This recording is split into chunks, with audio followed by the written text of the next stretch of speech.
ദൈവം അയച്ച പേർഷ്യൻ ചക്രവർത്തിയായ സൈറസ് എന്ന കോരേശനെപ്പറ്റി അദ്ദേഹം വന്ന് ബൃഹത്തായ ബാബിലോണിയൻ ഫോർട്ട് അതിനെ എങ്ങനെ ഉപരോധിച്ചു, അതിനെ എങ്ങനെയാണ്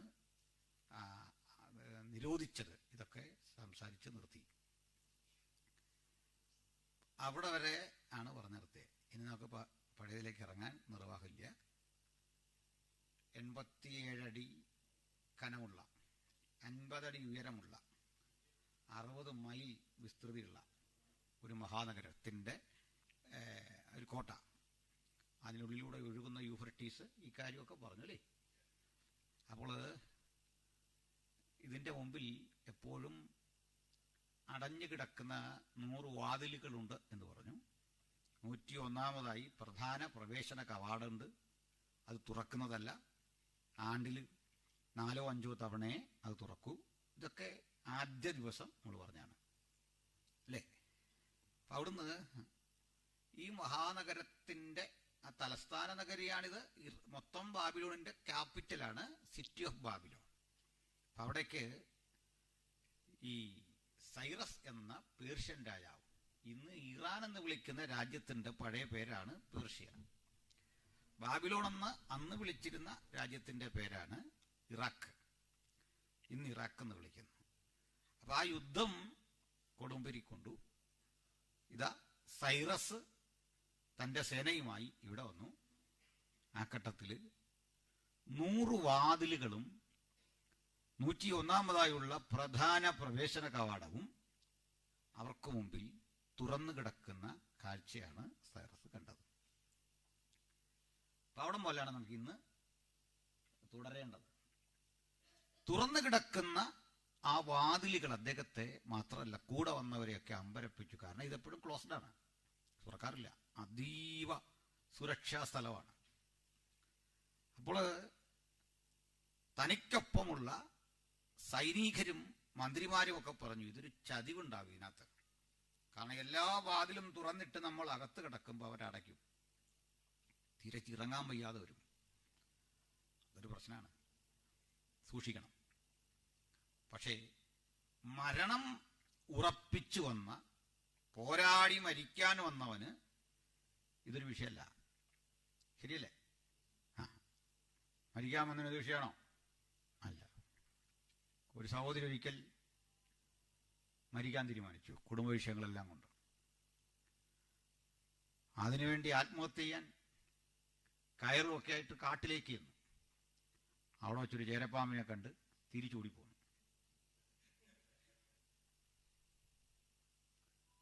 വേറൊരു സഹോദരി കിണറ്റിൽ ചാടി ചാകാൻ വേണ്ടി പോയി. പോകുന്ന വഴിക്ക് വലിയ മഴ പെയ്തു. തിരികെ വീട്ടിൽ വന്ന് കുട എടുത്തുകൊണ്ട് വന്ന് അതും ചൂടിക്കൊണ്ടാവുക. ചാകാൻ പോകുന്നതിനാ കുട, അത് വെള്ളത്തിലല്ലേ വീഴുന്നേ, പ്രത്യേകിച്ച് കുട വേണോ? അങ്ങനെ പ്രതിരോധമൊന്നും വേണ്ട. അപ്പൊ ഇതുപോലെ ചാകാൻ പോയതാണ് കോരശ്. അവിടെ കഥവ് തുറന്നു കിടക്കുന്നോ അടഞ്ഞു കിടക്കുന്നോ ഒന്നും പിന്നെ നോക്കണ്ട. എട്ടുന്ന വിധത്തിൽ അറ്റാക്ക് ചെയ്യുക, ആക്രമിക്കുക. അപ്പൊ അങ്ങോട്ട് ചെല്ലുകയും മറ്റൊരു കാഴ്ച കൂടി കണ്ടു. കുറെ പ്രായമുള്ള മനുഷ്യര്, തലനരച്ച നല്ല തേജോരൂപികളായ നല്ല കുറെ മനുഷ്യര് കോരേശിന്റെ അരിയിൽ വന്നു. അദ്ദേഹത്തെ വണങ്ങി, പ്രഭു, അങ്ങ് സൈറസ് അല്ലേ? അങ്ങ് പേർഷ്യയുടെ അധികാരിയല്ലേ? അങ്ങയ്ക്ക് ഈ കോട്ടയിലേക്ക് സ്വാഗതം. കോരേശ് ചോദിച്ചു, നിങ്ങളാരാ?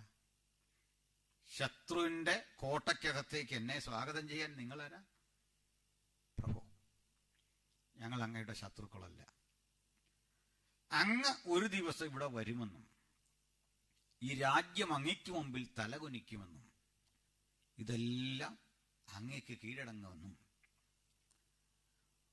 അങ്ങ് ജനിക്കുന്നതിന് ഏകദേശം 1 നൂറ്റാണ്ട് മുമ്പ് അങ്ങയെക്കുറിച്ച് എഴുതിയ പ്രവചന ചുരുളുകൾ വായിച്ച് നിന്റെ സമയം കാത്ത് കാത്ത് കാത്ത് കഴിയുന്ന ഒരുപറ്റ യഹൂദ റബിമാരാണ് ഞങ്ങൾ.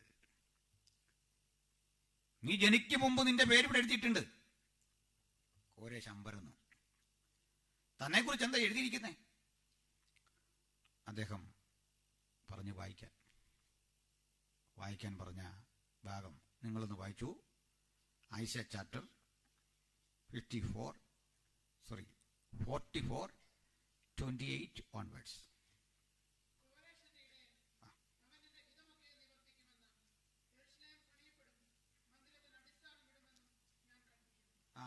കോരശന്റെ ഇടയൻ അല്ലേ?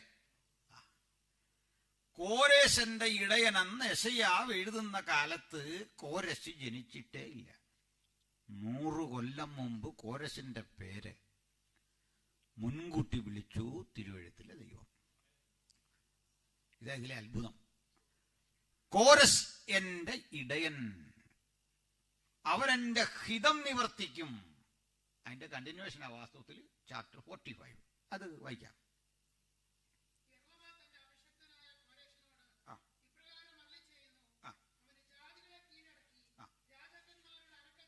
യഹോവ തന്റെ മഷിഹയാകുന്ന കോരസ് എന്നാണ് ഹീബ്രുവിൽ കിടക്കുന്നത്. ഈ അഭിഷിക്തൻ എന്നുള്ളതിന്റെ ഹീബ്രു വേർഡാണ് മഷിഹ, ഇംഗ്ലീഷിൽ ക്രൈസ്റ്റ് അല്ലേ?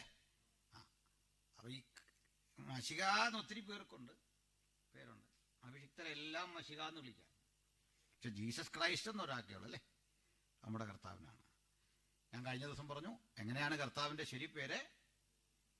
യഹോശുവ ഹാ മഷിഹ, കർത്താവായ യേശു ക്രിസ്തു.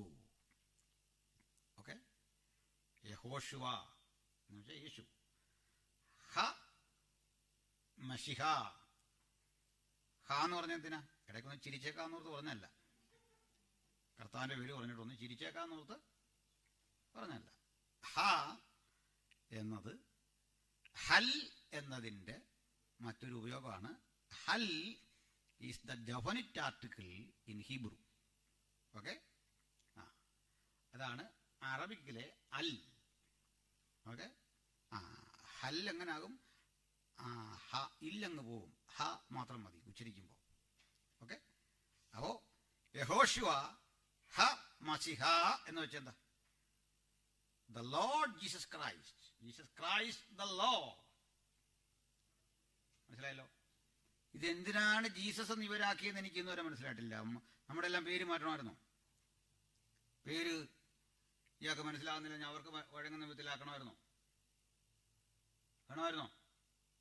ഇവിടുന്ന് ഒരാൾ കൊണ്ട് നമ്മുടെ നാട്ടിൽ വന്ന് സുവിശേഷം പറയാൻ വന്നപ്പോൾ മലയാളി ഈ പേര് വിളിക്കാൻ ബുദ്ധിമുട്ടുള്ളത് കൊണ്ട് അയാളെ അവതരിപ്പിച്ചതാണ് ഡേവിഡ് കോപ്പർഫീൽഡ് എന്ന്. മലയാളി പറഞ്ഞു ചെമ്പുകണ്ടത്തിൽ ദാവീദ് നമ്മളോട് ഇന്ന് രാത്രി ദൈവത്തിന്റെ വചനം പ്രസംഗിക്കുന്നു.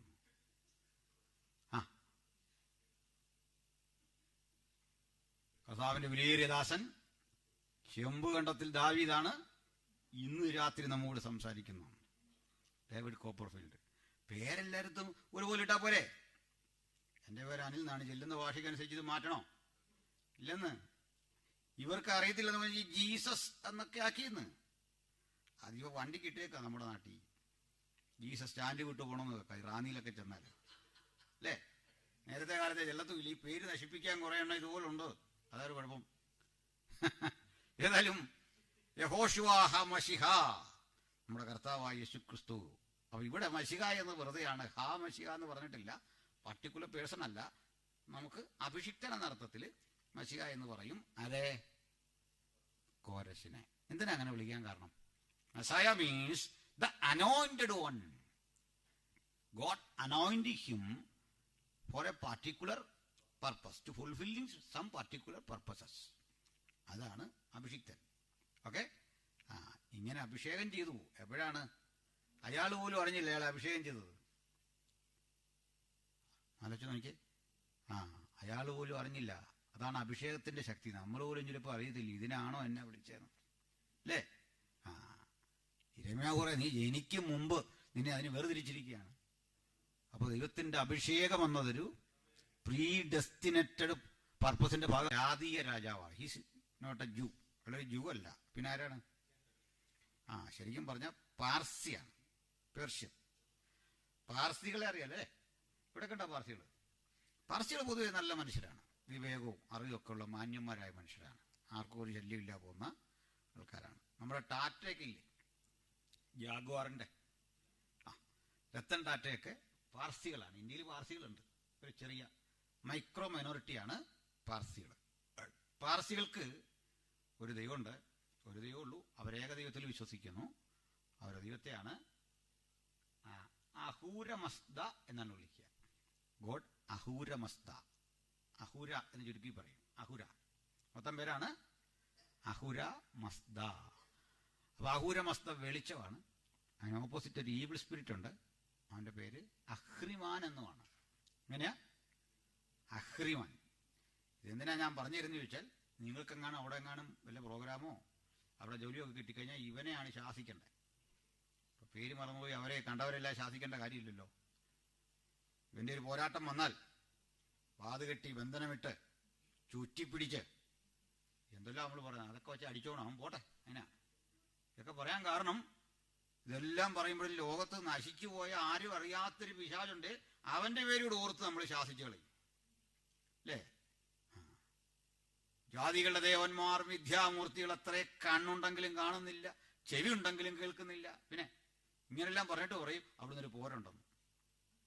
കണ്ണ് കാണത്തുമില്ല, ചെവി കേൾക്കത്തുമില്ല, അറിയത്തുമില്ല, പക്ഷെ ഏതാണ്ടൊരു പോര്. ഇത് തീരാതെ നമ്മൾ രക്ഷപ്പെടുകയില്ല. ഈ പോരിന്റെ പുറകെ പോയി പോയി സ്വയം ഒഴിയാനല്ലാതെ ഒരു ഗുണം ഉണ്ടാകത്തില്ല. രക്ഷപ്പെട്ടോണം. മനസ്സിലായോ? ഇനിയും പോട്ടെ. ഇവയൊക്കെ ഇഗ്നോർ ചെയ്ത് കളയണം. ചിലതിനെ മൈൻഡ് ചെയ്യരുത്. നമ്മൾ ആരാണ്? അത്യുന്നതന്റെ മക്കളാണ്, സർവശക്തന്റെ. ഹല്ലേലൂയ. യേശുവിന്റെ രക്തം ശിലകളിൽ ഓടുന്ന അത്തരം ഒരു മെക്കാനിസം ഈ ബോഡിയിൽ പ്രവർത്തിക്കുന്ന ഒരു ഇമ്മ്യൂണിറ്റി അല്ലേ? അത്തരൊരു വാക്സിനാണ് നമ്മുടെ ശരീരത്തിൽ ഓടുന്നത്. ഈ വാക്സിൻ വികസിപ്പിക്കുന്ന ചരിത്രം പഠിച്ചാൽ മനസ്സിലാകും നമ്മുടെ ശരീരത്തിൽ ഓടുന്ന രക്തത്തിന്റെ ആ പ്രത്യേകത. എല്ലാത്തരം പ്രതിസന്ധികളെയും അതിജീവിക്കുന്ന ഒരു ഇമ്മ്യൂണിറ്റിയാണ് ക്രൂസിൽ രൂപപ്പെട്ടത്. സ്തോത്രം. അക്ഷരീക രോഗങ്ങൾക്ക് ഒന്നുമല്ല പ്രധാനപ്പെട്ടത്, ഈവിൾ സ്പിരിറ്റിന്റെ അറ്റാക്ക് ഇല്ലെന്നൊന്നുമല്ല, അത് ഈ ടൈപ്പ് ഡ്യൂപ്ലിക്കേറ്റ് ഒന്നുമല്ല. ഞങ്ങളവിടെ ഒരു ദൈവാസനം ഞാൻ ചോദിച്ചു, അവിടെ ഈ വർക്ക് എത്ര വർഷമായി? 8 വർഷം 10 വർഷമായിട്ട് അവിടെ ഇങ്ങനെ നിൽക്കുക, 3, 4, 7 പേര്. ഇത് വിജയിക്കാത്ത എന്നാ പറഞ്ഞു, ദേശാധിപതിയുടെ പോരാട്ടമാണ്, നിങ്ങൾക്കൊന്നും ഇത് മനസ്സിലാകില്ലെന്ന്. ഞാൻ പറഞ്ഞു അവിടെ എത്രയോ നല്ല നല്ല ചർച്ചകളുണ്ട്, അവരെ ആരെയും എതിര് പിടിക്കാൻ നിന്നെ തന്നെ പിടിച്ചല്ലോ ദേശാധിപതി. ദേശാധിപതിക്ക് ഒരു സ്റ്റാൻഡേർഡ് ഇല്ലേ, നിന്നെപ്പോലൊരുത്തനെ പിടിക്കേണ്ടി വന്നല്ലോ. മനസ്സിലായില്ലേ? ഓക്കെ. അപ്പൊ നമുക്ക് പറഞ്ഞു വന്നത്, ഈ മശിഹ എന്ന് പറയുന്ന അല്ലെങ്കിൽ കോരശിനെ ദൈവം അഭിഷേകം ചെയ്തയച്ചു. അപ്പൊ കോരശ് തന്നെ കുറിച്ച് എഴുതി ഈ ഭാഗമൊക്കെ വായിച്ചു കേട്ടു. വായിച്ചു കേട്ട മാത്രയിൽ എന്ത് സംഭവിച്ചു എന്ന് ഞാൻ പിന്നെ പറയാം. ബാക്കിയുടെ വായിച്ച് കോരശിനെ കുറിച്ച് അതിന്റെ മുമ്പുള്ള കാര്യം കൂടെ. യഹോവന്റെ അവന് ജാതികളെ കീഴടക്കി രാജാക്കന്മാരുടെ അരക്കച്ചുകളെ അടിക്കേണ്ടതിനും കതകുകൾ അവന് തുറന്നിരിക്കേണ്ടതിനും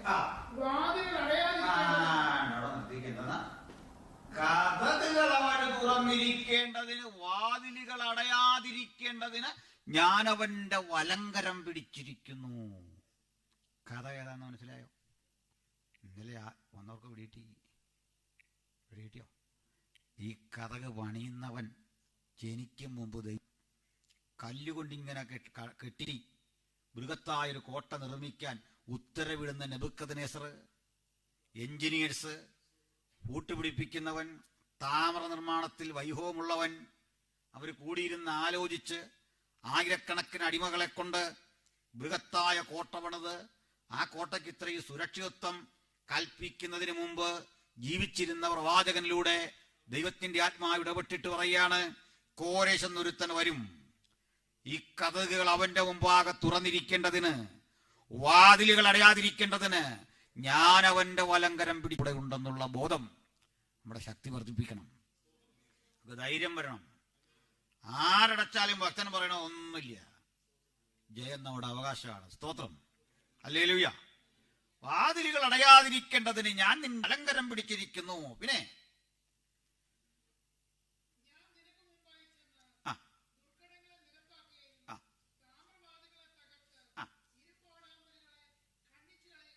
താമ്രവാതിൽ ഓർക്കുന്നുണ്ടോ?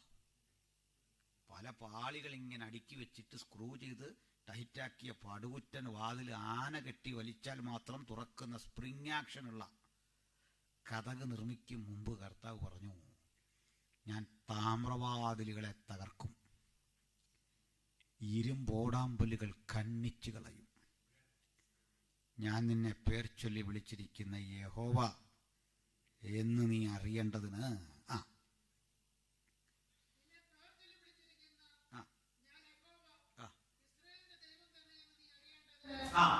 ഞാൻ നിനക്ക് ഇരുട്ടിലെ നിക്ഷേപങ്ങളെയും മഴവിടങ്ങളിലെ ഗുപ്തനിധികളെയും തരും. ഞാൻ നിനക്ക് ഇരുട്ടിലെ നിക്ഷേപം, ഇംഗ്ലീഷ് വായിക്കോ, ഞാൻ നിനക്ക് ഇരുട്ടിലെ നിക്ഷേപവും മറവിടങ്ങളിലെ ഗുപ്തനിധിയും തരും. Treasures of darkness. I will give you the treasures of darkness. Hidden riches of secret places. Hidden riches of secret places. കുറെ അർത്ഥം വ്യക്തമാണ്. മലയാളം കുഴപ്പമില്ല. എന്താണെന്നറിയണ്ടേ? ഒത്തിരി നേരെടുത്ത് പറയാൻ വയ്യ. ഇതിൻ്റെ കഴിഞ്ഞ രാത്രി ഞാൻ ചൂണ്ടിക്കാണിച്ച രഹസ്യ അറകളും നിലവറകളും ഒക്കെ ഇല്ല ഇതിനകത്ത്. ഇസ്രായേൽ ആക്രമിച്ചപ്പോൾ നെബൂഖദ്നേസർ പിടിച്ചെടുത്തുകൊണ്ട് വന്ന വിലപിടിപ്പുള്ള പൊൻവെള്ളി പാനപാത്രങ്ങളും മറ്റുമൊക്കെ ഈ നിലവറയ്ക്കകത്ത് സൂക്ഷിച്ചു വെച്ചിട്ടുണ്ട്. ശരിയല്ലേ? ഇത് ഇരുട്ടിലെ നിക്ഷേപമാണ്, മറവിടങ്ങളിലെ ഗുപ്തനിധിയാണ്. ആരും കണ്ടിട്ടില്ല. ഇയാളുടെ ഗതികേടിനെ അയാൾ പറഞ്ഞു കേട്ടോ, അതെല്ലാം എടുത്ത് ഇവിടെ കൊണ്ടുവച്ച് കള്ളൊഴിക്കാൻ ഇരുന്നിണ്ടെന്ന് ഓർക്കുന്നുണ്ടോ? ഇത് ഇവിടെ ഇരുന്നില്ലെങ്കിൽ ഇത് കണ്ടുപിടിക്കാൻ പാടാണെന്ന്. കാരണം ഈ വാതിൽ കാവൽക്കാർ, നിങ്ങൾ കണ്ടോ, ഈ വാതിൽക്ക് നിൽക്കുന്ന കക്ഷിയില്ലേ, അവര് ശരിക്കും പറഞ്ഞു കൊടുക്കല് സ്ഥലം. കാരണം അവർക്ക് കുഞ്ഞുങ്ങളും കുടുംബവുമില്ല, ഷണ്ണന്മാരാണ്. ഓക്കെ, മക്കളൊന്നുമില്ല. അതാണ് ഈ ധനകാര്യമല്ല, ഇവരെയാണ് ഏൽപ്പിക്കുന്നത്. പണ്ട് കാലത്ത് എത്യോപ്യൻ രാജ്ഞിയുടെ ധനകാര്യമന്ത്രി ഷണ്ണൻ, അന്തഃപുരങ്ങൾ നോക്കുന്ന, സ്ത്രീകളെ നോക്കുന്ന, മറ്റേ നമ്മുടെ എസ്തേറിൻ്റെ ഒക്കെ ഇവർ സ്ത്രീകളെ ഉപദ്രവിക്കുകയില്ല. അടുത്തത്, അവർക്ക് ക്യാഷ് വേണ്ട, അഴിമതി കാണിക്കുകയില്ല. നമ്മുടെ ഇന്ത്യ രക്ഷപ്പെടാനുള്ളൊരു വഴി അവിടെ മാർമികമായിട്ട് കിടപ്പുണ്ട്. മനസ്സിലായോ? ബുദ്ധിയുള്ളവൻ അതിൻ്റെ സംഖ്യ ഗണിക്കട്ടെ, ഞാനീ പറഞ്ഞതിൻ്റെ അത് പൊക്കോട്ടെ കേട്ടോ. നമ്മുടെ രാജ്യം രക്ഷപ്പെടാനുള്ള ഒരു ഹിഡൻ മീനിങ് അതിനകത്തൊരു ഗുപ്തനിധി ഞാൻ ഒളിപ്പിച്ചു വെച്ചിട്ടുണ്ട് ഈ പറഞ്ഞതിനകത്ത്. പൊക്കോട്ടെ, മനസ്സിലാവേണ്ടവരൊക്കെ മനസ്സിലാവുള്ളൂ അതിനാ. അപ്പോൾ ചുരുക്കി പറഞ്ഞാൽ, ഇങ്ങനെയുള്ള കക്ഷികളെ കൊല്ലാൻ ചെന്നാൽ അവർ ചാകല്ലാതെ വഴിയില്ല. ഈ വഴി പറഞ്ഞു കൊടുക്കുകയില്ല, എവിടെ ഇരിക്കുന്നു. നീ ആക്രമിച്ച് ഇത് എടുത്തോണ്ട് വന്നാൽ തിരിച്ചിറങ്ങാൻ അറിയത്തില്ല, അവിടെ തീർന്നു കിട്ടും. അതാ അന്നത്തെ കോട്ടകളുടെ പണി. ഈ ഗുപ്തനിധിയും കൊണ്ട് അതിനകത്തൂടെ നടന്നു അവൻ്റെ ജീവിതം പോകും. അതുപോലത്തെ പണിയാണ്. ഇവർക്ക് മാത്രമേ അറിയുള്ളൂ. അന്ന് ഇതെല്ലാം എടുത്തൂടെ വെച്ചു. ഇത് എടുത്ത് വെച്ചില്ലെങ്കിൽ കോരേശ് പിന്നെ കണ്ടോ എണ്ണി എടുത്ത് ഓരോന്നും ഇസ്ലാമൊക്കെ കൈ കൊടുത്തിട്ട് പൊക്കോളാൻ പറഞ്ഞു കേട്ടോ. ഇതും കൊണ്ട് ഈ സാധനത്തിൻ്റെ കാര്യം പറഞ്ഞു, ഞാൻ നിനക്ക് മറവിടങ്ങളിലെ ഗുപ്തനിധി, ഇരുട്ടിലെ നിക്ഷേപം, എൻ്റെ വൃതനായ യാക്കോബിൻ നിമിത്തം നിന്റെ പക്കലേക്ക് അങ്ങ് തരുമെന്ന്. ഹല്ലേലൂയ. അപ്പം നമുക്ക് വിശദീകരിക്കാൻ നേരമില്ല ഒന്നും. അതിൽ അന്ന് ഈ ഇങ്ങനെ പോരാട്ടമൊക്കെ ഉണ്ടാവും, ആരും മൈൻഡ് ചെയ്യണ്ട. പോലെ ദേഹം പെരുക്കുന്നു, രോമാഞ്ചം കയറുന്നു. മറ്റവൻ്റെ കാര്യം നമ്മൾ പറഞ്ഞേ ഉള്ളൂ. രക്തത്തിൽ ആശ്രയിച്ചിരുന്നോണം എല്ലാവരും. ഞാനിങ്ങനെ യോഗമൊക്കെ കഴിഞ്ഞ് വണ്ടി ഇങ്ങനെ, ഞങ്ങളുടെ നാടെല്ലാം വലിയ കാടാണ്, അവിടെ വരുമ്പോഴേക്ക് ഞങ്ങളുടെ അമ്മ പറഞ്ഞു, നീ ഇങ്ങനെ ഒറ്റയ്ക്ക് വരുമ്പോൾ രക്തം എന്ന് പറഞ്ഞു വരും. ഞാൻ പറഞ്ഞ പോലീസുകാർ നമ്മുടെ പുറകെ വരികയല്ലേ. ഇതെന്നായി പറയുന്നത് ചോദിച്ചു. നമ്മൾ പറഞ്ഞ വഴിയെ വന്നാ അല്ല പോലീസുകാരോ വല്ലതും വിളിച്ചു, ആരെങ്കിലും വിളിച്ചു പറഞ്ഞു നമ്മുടെ പുറകെ വരികയല്ലേ. പോട്ടെ, എന്നാൽ ചിലർക്ക് എവിടെ എന്തോ പറയണമെന്ന് അറിയില്ല, അതുകൊണ്ട് പറഞ്ഞാ അല്ലേ. തിരിച്ചു വരാം. ഈ മറവിടങ്ങളിലെ ഗുപ്തനിധി, ഇരുട്ടിലെ നിക്ഷേപം തരുമെന്ന് പറഞ്ഞു. കോരേശ് തന്നെക്കുറിച്ച് വായിച്ചതൊക്കെ കേട്ട് നിലത്തെ മണ്ണ് വാരി ചുംബിച്ചു. കോരേശ് പിന്നെ പറയുന്നുണ്ട്, യഹോവ തന്നെ ദൈവം. നമുക്കതറിയാം, ഭൂമിയിലെ സകല രാജ്യങ്ങളും അവൻ എനിക്ക് തന്നിരിക്കുന്നു. ഭയങ്കര ധൈര്യമായി കോരേശന്. അവരെ ശകത്തോട്ട് കയറി. മറ്റേ കക്ഷികളെല്ലാം അകത്ത് നിൽപ്പുണ്ടല്ലേ, ഓർമ്മയുണ്ടല്ലോ. ആ, ഒത്തിരി വിശരിക്കണ്ട. ഇതേ സമയത്ത് അപ്പുറത്തെന്തെന്ന് പറഞ്ഞു, നൃത്തം ചെയ്ത് വളരെ മോശപ്പെട്ടൊരു നിലവാരത്തിൽ കാര്യങ്ങൾ നടക്കുകയാണ്. ആ സമയത്താണ് ഇവന് തോന്നുന്നത് കള്ളൊഴിച്ച് കുടിക്കാൻ ഈ ഗ്ലാസ്സൊന്നും പോരാ, പാത്രമില്ലാഞ്ഞിട്ടല്ലെന്ന്, അത് തന്നെ എടുത്തുകൊണ്ട് വരാൻ അല്ലേ. ഇരുവടത്തിലെ ദൈവം ചൂരയിലൊരു ബോർഡങ്ങ് എഴുതി നിന്നാ, അതായത് ഞാൻ അതിവേദനപ്പെട്ടിരിക്കുന്നു, കണ്ണു കാണാതെ ഞാൻ പരിഭ്രമിച്ചിരിക്കുന്നു, എന്റെ ഹൃദയം പതറുന്നു, ഭീതി എന്നെ പ്രവർത്തിക്കുന്നു. ഞാൻ പ്രാർത്ഥിച്ച സന്ധ്യാസമയം അവൻ എനിക്ക് വിരലായി തീർന്നു. മേശ ഒരുക്കുകയും വയ്യെന്നെല്ലാം പറഞ്ഞിട്ട് പറയാം, മേശ ഒരുക്കാൻ, ഭക്ഷണം കഴിക്കാൻ, പരവതാനി വിരിക്കാൻ, പ്രഭുക്കന്മാരെ ഭക്ഷിച്ച് പേടിച്ചിരിക്കും. ഭക്ഷിക്കാൻ പറ്റുമോ? ഇല്ല. എന്നിട്ടൊന്ന് പറഞ്ഞു കൂടെ, ഭക്ഷിച്ചുകൊണ്ടിരുന്നാൽ പോരാ, പൊറോട്ട തന്നുകൊണ്ടിരിക്കുന്നതിനോട് പറയാം എണ്ണിക്കാൻ, പരിചയം എടുക്കാൻ. അവനിങ്ങനെ പൊറോട്ട എടുത്ത് പിടിച്ചേക്കാം പരിചയ പോലെ. അവനോട് പറയാം അത് താഴെ വെച്ചിട്ട് പരിചയം എടുത്ത് എണ്ണ പൂശി റെഡിയായിട്ട് ഇറങ്ങാൻ ആഹാരം കഴിച്ചുകൊണ്ടിരുന്നപ്പോ എന്താ കാര്യം? ഇതേ ഈ ബേൽശസ്സർ അനുഭവിച്ച വേദ മുഴുവൻ ഇത് മുൻകൂട്ടി യെശയ്യാ പറയുക. അവൻ ഞാൻ കാക്ഷിച്ച സന്ധ്യാസമയം അവൻ എനിക്ക് വിറയലാക്കി തീർത്തു. എന്റെ അരയിൽ വേദന നിറഞ്ഞ് ബോർഡ് വായിച്ചപ്പോ മഹത്തുക്കളിൽ 1000 പേര് ഫുഡ് കഴിച്ചുകൊണ്ടിരിക്കുമ്പോൾ പ്രഭുക്കന്മാരെ എഴുന്നേൽക്ക്, കാരണം അപ്പുറത്ത് വന്ന് കോരശ് നിൽക്കുക. കോരശിന്റെ സേന വന്നു, ഇവിടം വളഞ്ഞു എന്നറിഞ്ഞപ്പോൾ അവന്റെ അരയിൽ വേദന നിറഞ്ഞു, ഭയചകിതനായി. ദാനിയേൽ വന്നത് വ്യാഖ്യാനിക്കുന്നതൊക്കെ നമുക്കറിയാം, പോട്ടെ, അത് നമ്മൾ ഒത്തിരി നീട്ടുന്നില്ല. ഇതെല്ലാം ഇവിടെ കൊണ്ടുവച്ചു. ഒറ്റ വാക്കിൽ ഇങ്ങനെ തീർക്കാം, അന്ന് രാത്രി ബേൽശസ്സർ കൊല്ലപ്പെട്ടു. കേട്ടല്ലോ. മേദ്യനായ ദാര്യാവേശ് അവന് പകരം രാജാവായി. ഇത്രല്ലേ? അപ്പോ നമ്മൾ 6-ാം അധ്യായം വരെ എത്തി. സത്യം പറഞ്ഞു നോട്ട് എഴുതിയേക്കുന്ന അങ്ങനല്ലേ? ഇവിടെ നമ്മള് മേദ്യനായ ദാര്യാവേശിന് ശേഷം അയാള് മരുമോനും അമ്മായിയപ്പനും ചേർന്നുള്ളൊരു ഭരണകൂടമായിരുന്നല്ലോ. ആദ്യം ഈ വല്യപ്പന് കൊടുത്തു. വല്യപ്പന്റെ കാലം കഴിഞ്ഞപ്പോൾ അതുകൂടെ മോന് കിട്ടി, ആ രാജ്യം കൂടെ.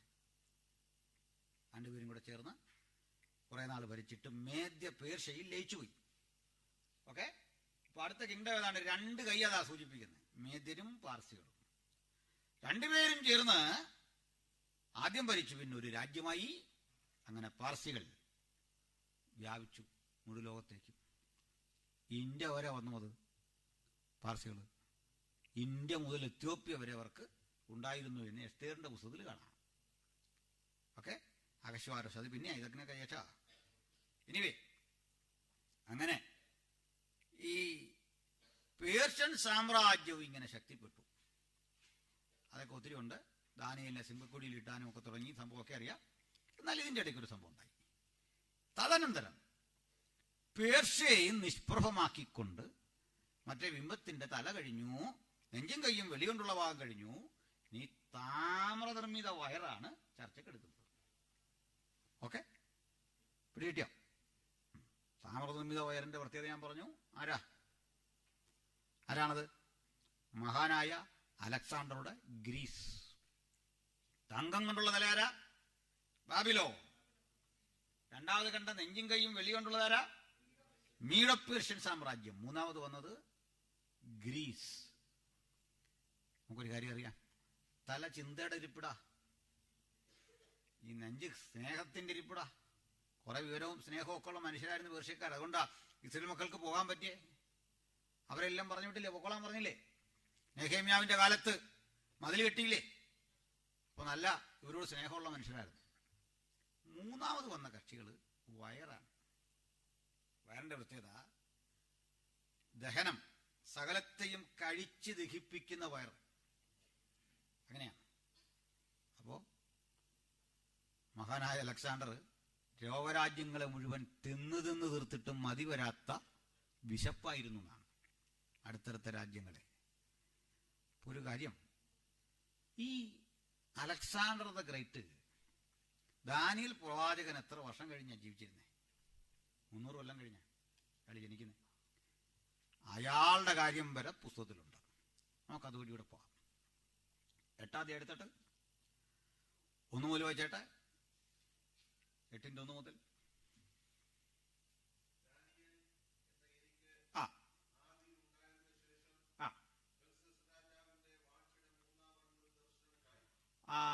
ബേൽശസ്സർ രാജാവിന്റെ വാഴ്ചയുടെ 3-ാം ആണ്ടിലുണ്ടായ പഴയ ദർശനം പിന്നീട് ഓർക്കുകയാണ്.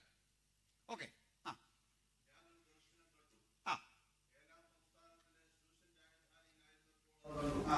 മുമ്പേ പറഞ്ഞാണ് സൂഷൻ രാജധാനി. എസ്തേറൊക്കെ പിന്നീട് അവിടെ ഇരിക്കുന്നത്. ഓക്കെ, പേർഷ്യല്ലേ അത്? ഒക്കെ പേർഷ്യയിലാണ് ഇരുന്ന് ഈ കാണുന്നത്. പേർഷ്യൻ രാജധാനിയിൽ ഇരിക്കുമ്പോഴാണ് ഞാനിത് കണ്ടത്, ഇരിക്കുന്നതായിട്ട് കണ്ടു. വായിച്ച്.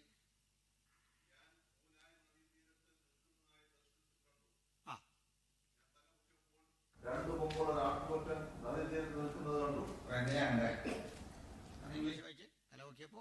The 3rd year of the reign of King Belshazzar, a vision appeared to me to Daniel.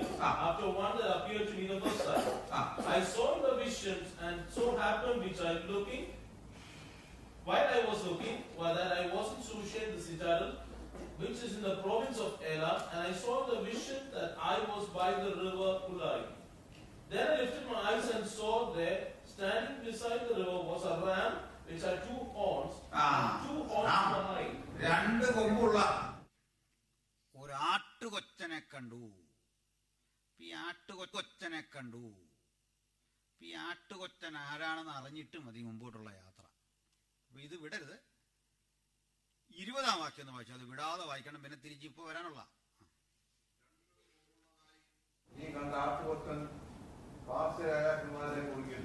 English വെച്ച്. The ram which you saw having the 2 horns, they are the king of Media and Persia. ഇതാരാണ്? പറഞ്ഞ കക്ഷികളെ ഒരാടിനോട് ഉപമിച്ച് ചുരുക്കിയിരിക്കുകയാണ്. ഒരാട് വരുന്നതായിട്ട് കണ്ടു. ഇനി ആദ്യം വായിച്ചതിന്റെ ബാക്കി.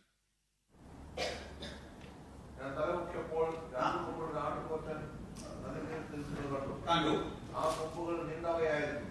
2 കൊമ്പും നീണ്ടവയായിരുന്നു, വിശാലമായിരുന്നു. പേർഷ്യൻ സാമ്രാജ്യം എത്യോപ്യ മുതൽ ഇന്ത്യ വരെ, എസ്തേർ 1-ന്റെ 1-ലും 8-ന്റെ 9-ലും പറയുന്നതനുസരിച്ച് നീണ്ടുകിടന്നൊരു മഹാസാമ്രാജ്യമായിരുന്നു പേർഷ്യ. പിന്നെ അല്പം വീക്കായിരുന്നു. പേർഷ്യ വളരെ വലുതായിരുന്നു. പിന്നെ അത് പേർഷ്യയാണ് ലാസ്റ്റ് വന്നത്. അമ്മായിപ്പന് ശേഷം മോനത് കയറി രാജ്യം ഭരിക്കാൻ തുടങ്ങി. പിന്നെ പടിഞ്ഞാറോട്ടും വടക്കോട്ടും തെക്കോട്ടും ഇടിച്ചിടിച്ച് കയറുന്നു. രാജ്യവിസ്തൃതി വർദ്ധിപ്പിച്ച് പേർഷ്യക്കാർ കയറുന്നു. മുഴു ലോകം അവരുടെ കൽക്കീഴാകുകയാണ്.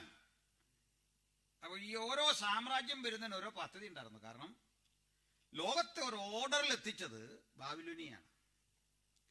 ലോകത്തിന് കുറെ മാനവികതയും മനുഷ്യത്വവും ജനാധിപത്യ ബോധമൊക്കെ പതുക്കെയാണെങ്കിലും വന്നു തുടങ്ങിയത് പേർഷ്യക്കാർ വന്നപ്പോഴാണ്. കാരണം അന്ന് മുതൽ ഈ ജനാധിപത്യത്തിന് വില കിട്ടി. അങ്ങനെയാണ് രാജാവ് രക്ഷിക്കാൻ ശ്രമിച്ചിട്ടും കമ്മിറ്റി സമ്മതിക്കുന്നില്ലെന്ന്. മനസ്സിലായില്ലേ?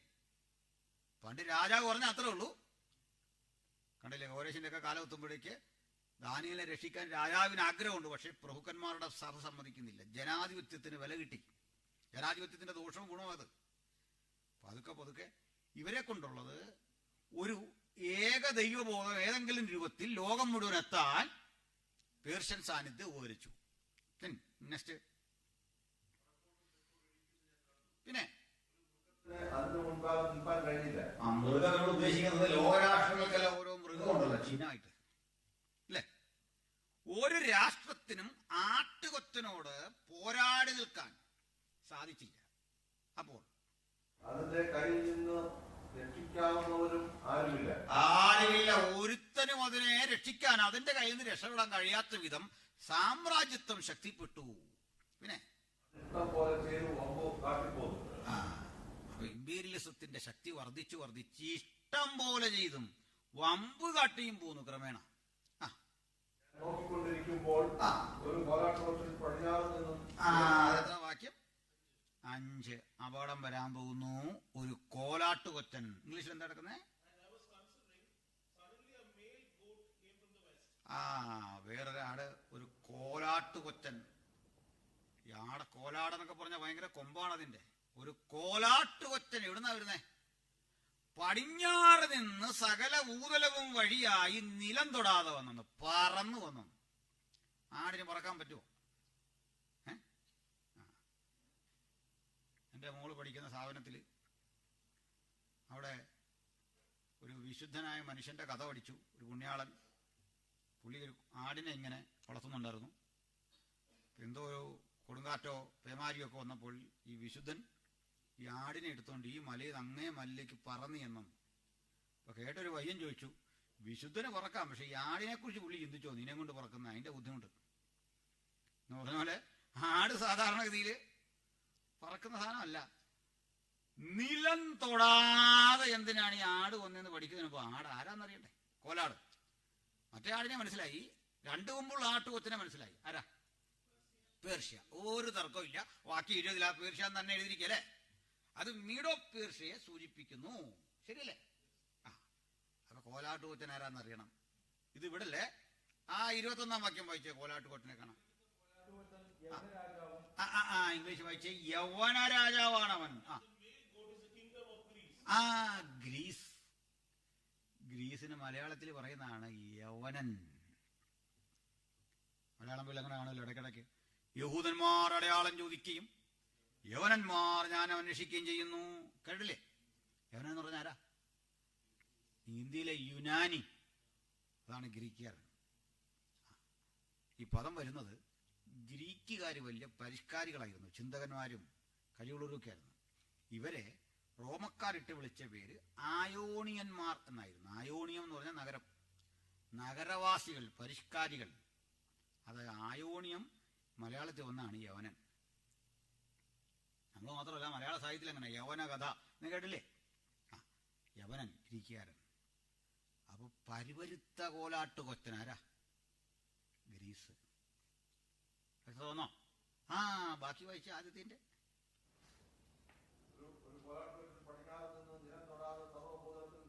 മഹാനായ അലക്സാണ്ടർ ചക്രവർത്തി രാജ്യവിസ്തൃതി വർദ്ധിപ്പിച്ച് സകല ഭൂതലവും വഴിയായി നിലം തൊടാതെ വന്നു എന്ന് പറഞ്ഞ അതിന്റെ അർത്ഥം, കാലൊന്ന് കുത്തണമെന്നുണ്ട്, വേഗത കാരണം പറ്റുന്നില്ലെന്ന്. ഇയാളെ 32 വയസ്സേ ഉള്ളൂ.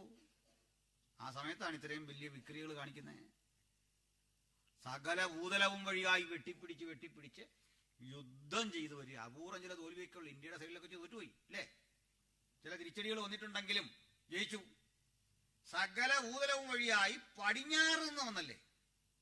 നിങ്ങൾ കൂടെ നോക്കിയാൽ മനസ്സിലാവും. അങ്ങോട്ട് നോക്കിയാൽ ഇച്ചിരി കഴിഞ്ഞ് എവിടെയായി പടിഞ്ഞാറെന്ന് മനസ്സിലാകും. ഇറാനിൽ നിന്ന് നോക്കിയാൽ പടിഞ്ഞാറ് കിടപ്പുണ്ട്, മാസിഡോണിയ. ഓക്കെ, ഗ്രീസിന്റെ ക്യാപിറ്റൽ അന്നത്തെ മക്കതോനിയ എന്ന് മലയാളം ബൈബിളില്. മാസിഡോണിയൻ രാജാവായ ഫിലിപ്പിന്റെ മകനായിരുന്നു അലക്സാണ്ടർ ദ ഗ്രേറ്റ്. അവിടുന്ന് യാത്ര തിരിച്ച് അടുത്തടുത്ത ഇടങ്ങളെ വെട്ടിപ്പിടിച്ച് ഇപ്പോൾ ഇറാൻ വരെ, ഊലായി നദീ തീരം വരെ എത്തി. നീ വായിച്ചേ.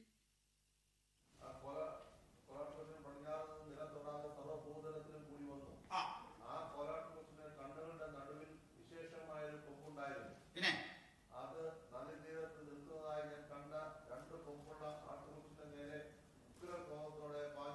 അത് ആട്ടുകൊച്ചനോട് ക്രുദ്ധിച്ചു. അടുത്ത വാക്യം അങ്ങനെ അല്ലേ? വായിച്ച്.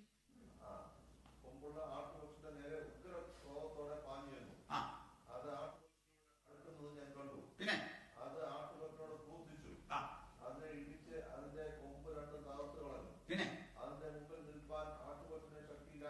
മേദ്യയും അവശേഷിക്കുന്ന പേർഷ്യയുടെ അവശിഷ്ടത്തെക്കട ഇടിച്ച് നിരപ്പാക്കി കളഞ്ഞു. അലക്സാണ്ടർ യുദ്ധം പേർഷ്യൻ സംസ്കാരത്തെ മുഴുവൻ നശിപ്പിച്ചു, മുഴുവൻ ഉന്മൂലനം ചെയ്തു. കോലാട്ടുകൊച്ചന്റെ മുമ്പിൽ പിടിച്ചു നിൽക്കാൻ ആട്ടുകൊച്ചന് ശക്തിയില്ലാതെ പോയി. പിന്നെ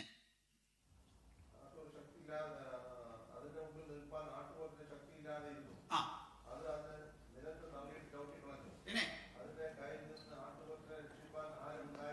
ഇല്ല. നിങ്ങൾ നോക്കണേ മക്കളെ, ഗ്രീക്ക് സാമ്രാജ്യം ഏറ്റവും വലുതായിത്തീർന്നു എന്നത് ചരിത്രം പഠിക്കുന്ന ഏതൊരാൾക്കറിയാം. ധനനായ ദാനിയേൽ ഇത് എഴുതുമ്പോൾ ഇങ്ങനൊരു ചിന്ത പോലും ഇല്ല. അതാണ് ബൈബിൾ പ്രവചനങ്ങളുടെ ശക്തി. ഈ പുസ്തകമാണ് നമ്മൾ വിശ്വസിക്കുന്നെന്നുള്ളത് എത്ര സന്തോഷമാണല്ലേ. ചില ആൾ പഴയ നിയമത്തെ ചുമ്മാ അങ്ങ് തള്ളിക്കളയും, എന്നാന്നൊന്നും അറിയില്ലത്, എങ്ങനെ വേണമെന്നും കൈകാര്യം ചെയ്യാൻ. ഇത് പ്രവചനങ്ങളുടെ സമാഹാരമല്ലേ. ദൈവം ചരിത്രത്തിൽ ഇടപെട്ട വിധങ്ങൾ എത്ര ആധികാരികമാണെന്ന് ഓർത്തട്ടെ. ആ ഗ്രീസ് ഏറ്റവും ശക്തിമത്തായ ഒരു രാഷ്ട്രമായി. പിന്നെ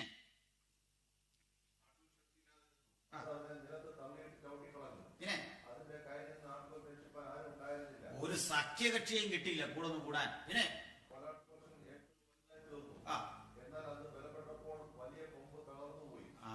അതങ്ങോട്ട് ബലപ്പെട്ട് വരികയും വലിയ കൊമ്പ് തകർന്നു. എന്താ സംഭവം എന്നറിയണ്ടേ? 32 33 വയസ്സുള്ളപ്പോൾ വലിയ കൊമ്പ് തകർന്നു. മഹാനായ അലക്സാണ്ടർ മരിച്ചു. അത് കേട്ടിട്ടുണ്ട് നമ്മൾ ഈ മരണ വീട്ടിൽ. അതുകൊണ്ട് ഞാനത് ആവർത്തിക്കുന്നില്ല. കാരണം സകലരും ഇത് പറയുന്നുണ്ട്. അലക്സാണ്ടർ ഇങ്ങനെ പോയാൽ കുഴി നിറഞ്ഞാൽ നമുക്കിട്ട് അടിക്കും. പുള്ളി തന്നെ കിട്ടും അടുത്തു. അതുകൊണ്ടാണ് കൈ രണ്ടും ഇങ്ങനെ ഇട്ട് പോയ അതറിയത്തില്ലേ. 32 വയസ്സേ ഉള്ളൂ, മരിച്ചു. 32 33. സ്തോത്രം. അപ്പോൾ മഹാനായ അലക്സാണ്ടർ മരിക്കുമ്പോൾ അയാൾക്ക് പ്രായമായ കുഞ്ഞുങ്ങളൊന്നുമില്ല, കൊച്ചേ ഉള്ളൂ.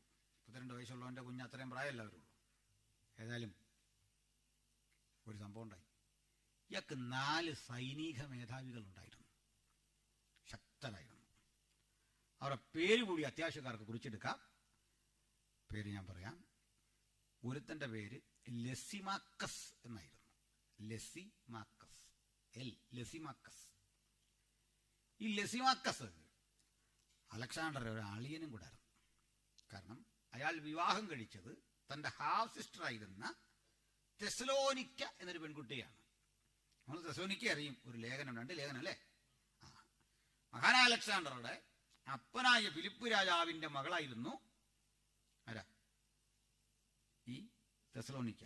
അവളുടെ പേര് നിലനിർത്താൻ ഒരു പട്ടണത്തിന് ഇട്ടിരിക്കുന്ന പേരാണ് തെസലോനിക്ക.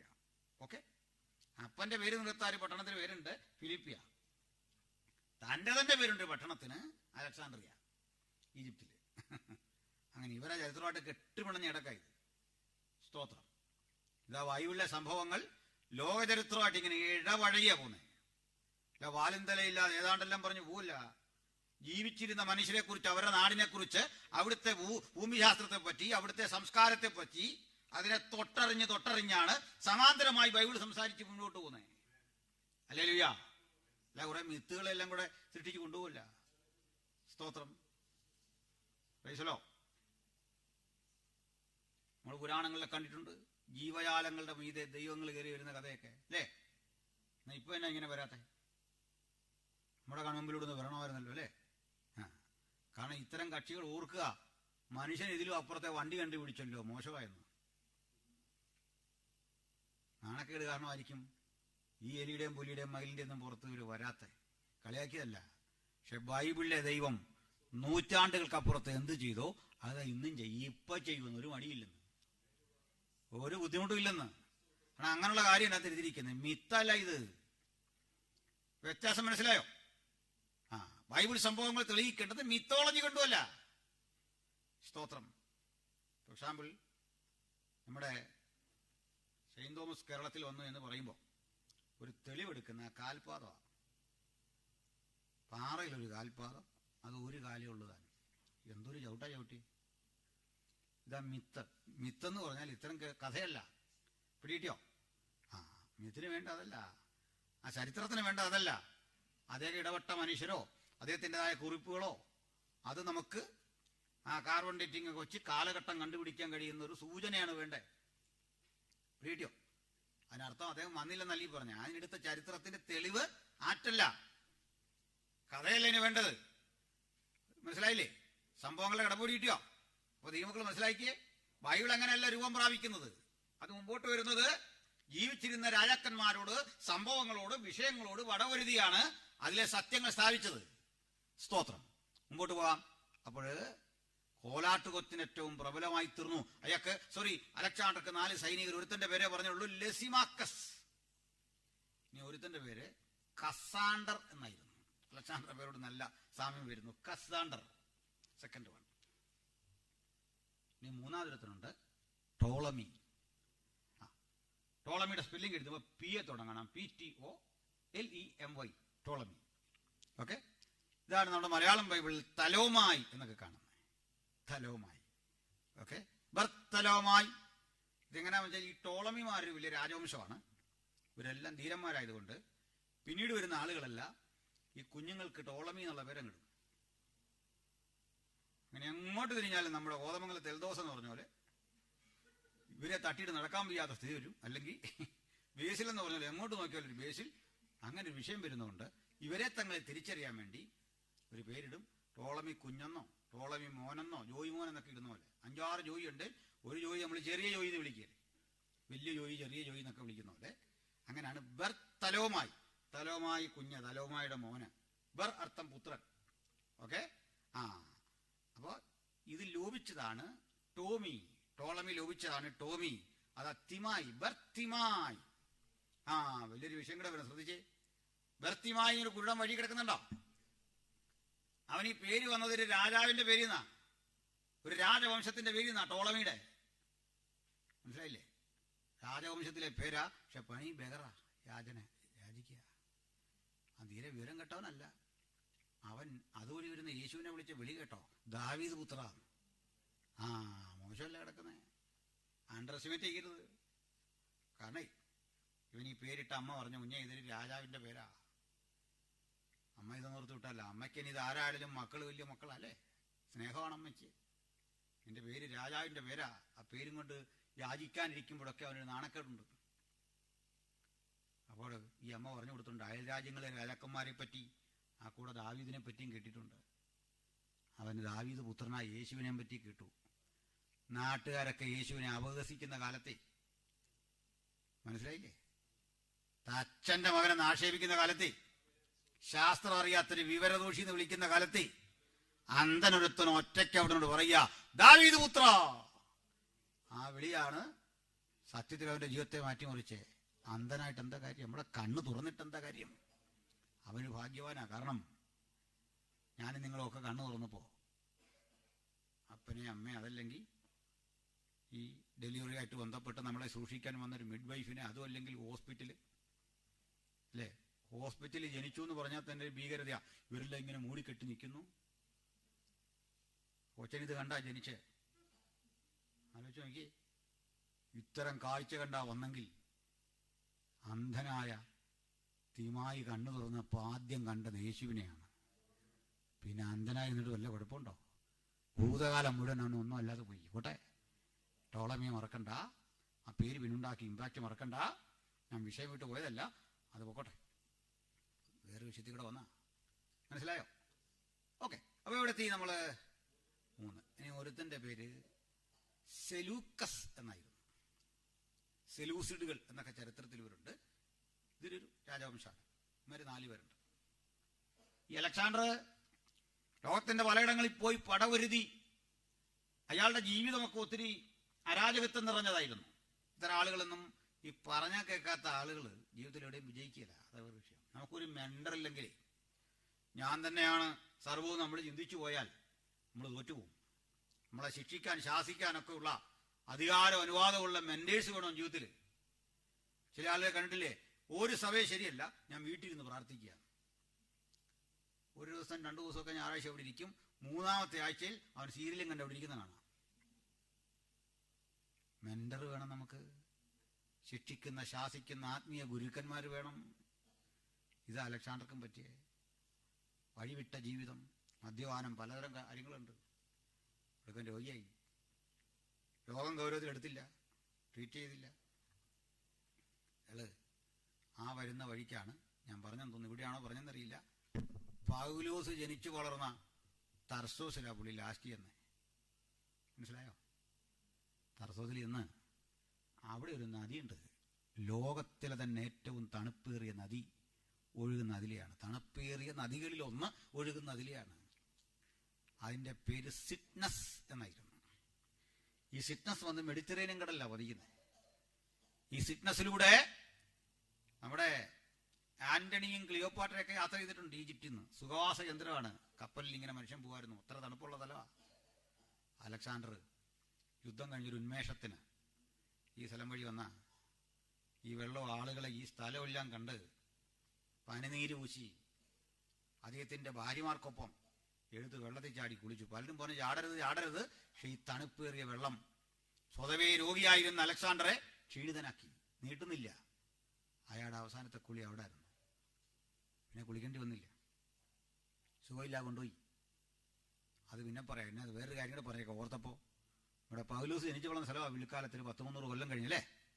ഇവിടെ പൗലോസ് ജനിച്ചു വളർന്ന സ്ഥലമാണെങ്കിൽ ക്ഷമിക്കണം, ഈ ട്രൗസർ ഇട്ട് നടക്കുന്ന പ്രായമുണ്ടല്ലോ പൗലോസിന്റെ കൊച്ച്, ആ സമയം മുതൽ അങ്ങേര് ചാടി കുളിച്ച വെള്ളമാണ് അല്ലേ. അകാലപ്പുറകെന്നൊക്കെ പറഞ്ഞ മനുഷ്യൻ ചാടിക്കുളിച്ചൊരു വീര്യം അദ്ദേഹത്തിനുണ്ട്. 25,000 ഗ്രീഷ്യൻ കുതിരപ്പട, ബാൽക്കൻ കുതിരപ്പട, കടയാളികളെ എല്ലാം കൊണ്ട് ലോകം വെട്ടിപ്പിടിക്കാൻ ഇറങ്ങിയവനാണ് അലക്സാണ്ടർ. ഓട്ടം ഇവിടെ വന്നപ്പോൾ നിലച്ചു. ഈ വെള്ളത്തിൽ വെച്ച് തീർന്നു. ഇവിടുന്ന് ലോകം വെട്ടിപ്പിടിക്കാൻ ഒരു പടയാളിയും സ്വന്തം ഇല്ലാതെ, ഒരു നാണയത്തൊട്ട് കയ്യിലില്ലാതെ, ആരുടെയും പിൻബലമില്ലാതെ, ആയുധം കയ്യിലില്ലാതെ ഒരുത്തൻ ഒറ്റയ്ക്ക് യാത്ര പുറപ്പെട്ടു. അതായിരുന്നു പൗലോസ്. 30 കൊല്ലം കഴിഞ്ഞു പറയാ, ഞാൻ നല്ല പോർ പൊരുതു, ഓട്ടം തികച്ചു, സുവിശേഷത്തിന് വേണ്ടി പിടിച്ചെന്ന്. ഇവിടെ മൊത്തം ഇതാ സുവിശേഷത്തിന്റെ ശക്തി.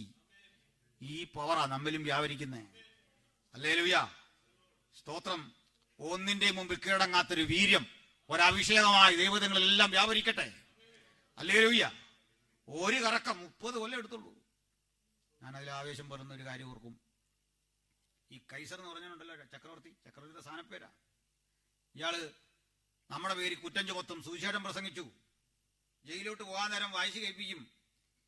എല്ലാ ജയിലിലും അങ്ങനെ അങ്ങോട്ട് കയറുന്നതിന് മുമ്പ് വായിച്ചു കേൾപ്പിക്കും നമ്മുടെ കുറ്റസംഗതി. എന്നിട്ടൊരു സാരോപദേശം പോലെ പറയും, ഇവിടെ നിന്ന് ഇറങ്ങിപ്പോകുമ്പോൾ സൽസ്വഭാവിയായി എല്ലാ കുറ്റങ്ങളും ഇവിടെ വെച്ച് തീർത്ത് മാന്യനായി നീ പൊക്കോണം. ഇതും പറഞ്ഞാ കേട്ടുന്നേ. പൗലോസിനോട് എന്തായിരിക്കും പറഞ്ഞേ? ഈ സുവിശേഷം ഒന്നും പ്രസംഗിക്കല്ലേ, ഇതൊന്നും ഇവിടെ ആവശ്യമില്ല, അതോട് പൊക്കോ. പൗലോസ് പ്രസംഗിക്കാതിരിക്കുവോ? ഇല്ല. പണ്ഡിതനും പ്രഭാഷണപടവുമായ പൗലോസിനെ കാണാൻ ആൾക്കാരിലേക്ക് വരും. ആ കൂടെ കൈസറുടെ അരമനയിലുള്ള ചിലര് ഈ കൗൺസിലിങ്ങിനൊക്കെ വന്നു. ഇവനെ ഒന്ന് പറഞ്ഞു തിരിപ്പിക്കാൻ ഞങ്ങളുടെ പരിപാടിയൊക്കെ ഉണ്ട്. ഞങ്ങളൊക്കെ എപ്പോഴും ജയിലിൽ പോയി കൗൺസിലിംഗ് നടത്താറുണ്ട് നാട്ടിലൊക്കെ. കുറ്റവാളികളെ ജീവിതത്തിലേക്ക് തിരിച്ചു കൊണ്ടുവരാനെന്നാ പെർമിഷൻ ഉണ്ടതിന്. ഈ വരുന്നവരൊക്കെ പൗലോസിനെ കണ്ടിട്ട് തിരിക്കാൻ നോക്കിയപ്പോൾ പൗലോസ് അവരെ തിരിച്ചെന്നു. കൗൺസിലിങ്ങിന് വന്നവനെ അങ്ങ് തിരിച്ച്. കൗൺസിലിങ്ങിന് വന്നവൻ അവിടെ യേശുവിനെ രക്ഷിതാവായി സ്വീകരിച്ചെന്നു. മനസ്സിലായോ? കൈസറുടെ വേണ്ടപ്പെട്ടവനെല്ലാം രക്ഷിക്കപ്പെട്ടെന്ന് തെളിവെന്നാന്നറിയണ്ടേ? പിന്നെ ലേഖനം എഴുതുമ്പോ കക്ഷി പറയാ, കൈസറുടെ അരമനയിലുള്ളവരും നിങ്ങൾക്ക് വന്ദനം ചൊല്ലുന്നു. വായിച്ചിട്ടുണ്ടോ? ഇതിപ്പോ അടി വേണോ? പിടിച്ച് നമ്മളെ അകത്തിട്ട നിന്റെ വീട്ടിൽ കയറി നമ്മൾ ചർച്ച പ്ലാൻ ചെയ്യും. ഇതാ കാര്യം. ഞങ്ങൾ ഇതിനകത്ത് ഇടരുത്. ഇട്ട് കഴിഞ്ഞാൽ ഇതിനകത്തൊരു ചർച്ച ഒന്നിൽ, അല്ലെങ്കിൽ നിന്റെ വീട്ടിലുള്ളവനെ ഞങ്ങൾ നോക്കിപ്പോക്കും. വേണമെങ്കിട്ട് കാര്യമില്ല. ഇതാണ് സുവിശേഷത്തിന് ബന്ധനമില്ല. എത്ര ആനന്ദമാണ് സുവിശേഷത്തിന് ബന്ധനമില്ലെന്നുള്ള ഓർമ്മ. അതാണ് നമ്മൾ പ്രസംഗിക്കുന്നത്. എല്ലാ ഇരുട്ടിന്റെ നിഗൂഢതകളെയും വെട്ടിമാറ്റുന്ന ഉജ്ജ്വലമായ ആയുധമാണ് സുവിശേഷം. ആ സുവിശേഷം എല്ലായ്പ്പോഴും എവിടെയും പ്രസംഗിക്കാൻ നമ്മൾ ബാധ്യസ്ഥരായി തീരണം. സ്തോത്രം. അപ്പൊ ഞാൻ പറഞ്ഞത് 4 പേര് ഇയാള് സുഖമില്ലാതെ കൊണ്ടുപോയി കൽത്തളത്തിൽ ഇങ്ങനെ കിടത്തിരിക്കുക. വാറ്റുമരുന്നും നീറ്റുമരുന്നും ഒക്കെ കൊടുക്കുന്നുണ്ട്. വൈദ്യന്മാരുടെ അടുത്ത് നിൽപ്പുണ്ട്. ചില നാളായിട്ട് ബോധമില്ല. ഇടയ്ക്കൊരു നിമിഷം കണ്ണു തുറന്നു. എന്തിനോ വേണ്ടി ഇങ്ങനെ അന്വേഷിക്കുകയാണ്. അന്വേഷിക്കുമ്പോൾ ഇതാ അടുത്ത് ലസിമാക്കസ് അടുത്ത് നിൽക്കുകയാണ്. എന്തോ ചക്രവർത്തിക്ക് പറയാനുണ്ടെന്നറിഞ്ഞ് ലസിമാക്കസ് അടുത്തേക്ക് ചെന്നു. ഈ കാതുകൾ ഇങ്ങനെ പിടിച്ചു വായുടെ അടുത്തിരിക്കും. അതരത്തിനടുത്തേക്ക് ഈ കാത് കൊണ്ട് എന്നിട്ട് പറഞ്ഞു, പ്രഭു ആജ്ഞാപിച്ചാലും പ്രഭു പറയൂ, ഏത് രാജ്യം വെട്ടിപ്പിടിക്കണം, ഏതുവഴി പോണം? നമ്മുടെ പടയാളികൾ ഇങ്ങനെ ആയുധം രാഗിമിനുക്കി റെഡിയായി നിൽക്കുക. കുതിരയുടെ കടിഞ്ഞാണുകൾ കയ്യിലെന്ത് നിൽക്കുക. എല്ലാ ദിവസവും നിന്റെ ആജ്ഞ കേൾക്കാൻ എതുവഴി പോകണം, എവിടം പിടിച്ചെടുക്കണം, പറയൂ. ഏതാനും നിമിഷങ്ങൾക്കുള്ളിൽ അങ്ങി കിടക്ക വിട്ടുണരും. നീ ഉണരുമ്പോഴേക്കും ഗ്രീസിന്റെ ഭൂപടത്തോട് ഞങ്ങൾ പുതിയൊരു രാജ്യം കൂടി ചേർക്കും. പറഞ്ഞാൽ മതി. ആജ്ഞാപിച്ചാലും പ്രഭു. ഇത് കേട്ട അലക്സാണ്ടറുടെ കണ്ണിലൂടെ കണ്ണീർ ചാലുകൾ പുറത്തു വന്നു. വിക്കി വിക്കി ശബ്ദമെടുക്കാനാവാതെ പറഞ്ഞു, ലിസിമാക്കസ്, എനിക്കിനി ആജ്ഞയൊന്നുമില്ല. ആജ്ഞാപിക്കുന്ന അലക്സാണ്ടർ അല്ലിത്. എനിക്കൊരപേക്ഷയാണുള്ളത്. അപേക്ഷ അപ്പാസുമാർ പ്രസംഗിക്കുമെന്ന് ഞാൻ പറഞ്ഞേ, ഓർമ്മയുണ്ടോ? മരിക്കും ഏതാനും നിമിഷങ്ങൾക്കുള്ളിൽ.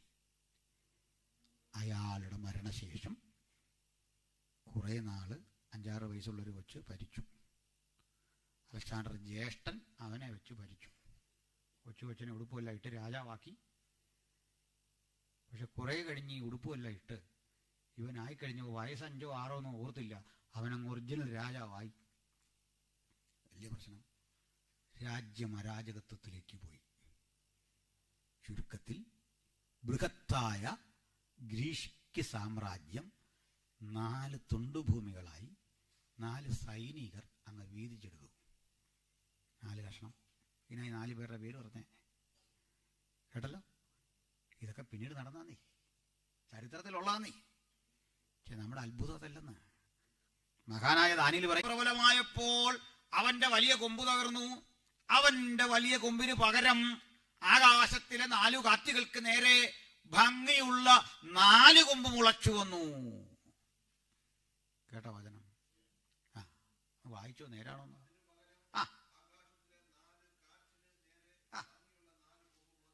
ഇതിപ്പോഴേ എന്താ നമ്മൾ വിശ്വസിക്കേണ്ട ദൈവജനത്തിന്റെ ശക്തി? ചരിത്രത്തോട് ഇത്ര ഇടപെട്ട ഒരു കൃതി ലോകത്തില്ല. ഈ പുസ്തകത്തോട് കിടപിടിക്കാൻ കഴിയുന്ന ഒരാധ്യാത്മിക ഗ്രന്ഥത്തെ ആർക്കും ഉയർത്തിക്കാട്ടാൻ കഴിയില്ല. ഇതാ ഈ പുസ്തകത്തിന്റെ മഹിമ, അതാ ഇതിന്റെ ശ്രേഷ്ഠത. ഈ പുസ്തകം പ്രസംഗിക്കാൻ കഴിഞ്ഞതും കൊണ്ടു നടക്കാൻ പറ്റുന്നതും വലിയൊരു ഭാഗ്യമാണ്. സ്തോത്രം. പ്രവചനത്തിന്റെ ശക്തി വെളിയിട്ടിയ ഒത്തിരി വിഷയങ്ങളുണ്ട് ഇതിനകത്തെ. അപ്പം 3 സാമ്രാജ്യങ്ങളെ പഠിച്ചു, വരെ എത്തിയില്ലേ?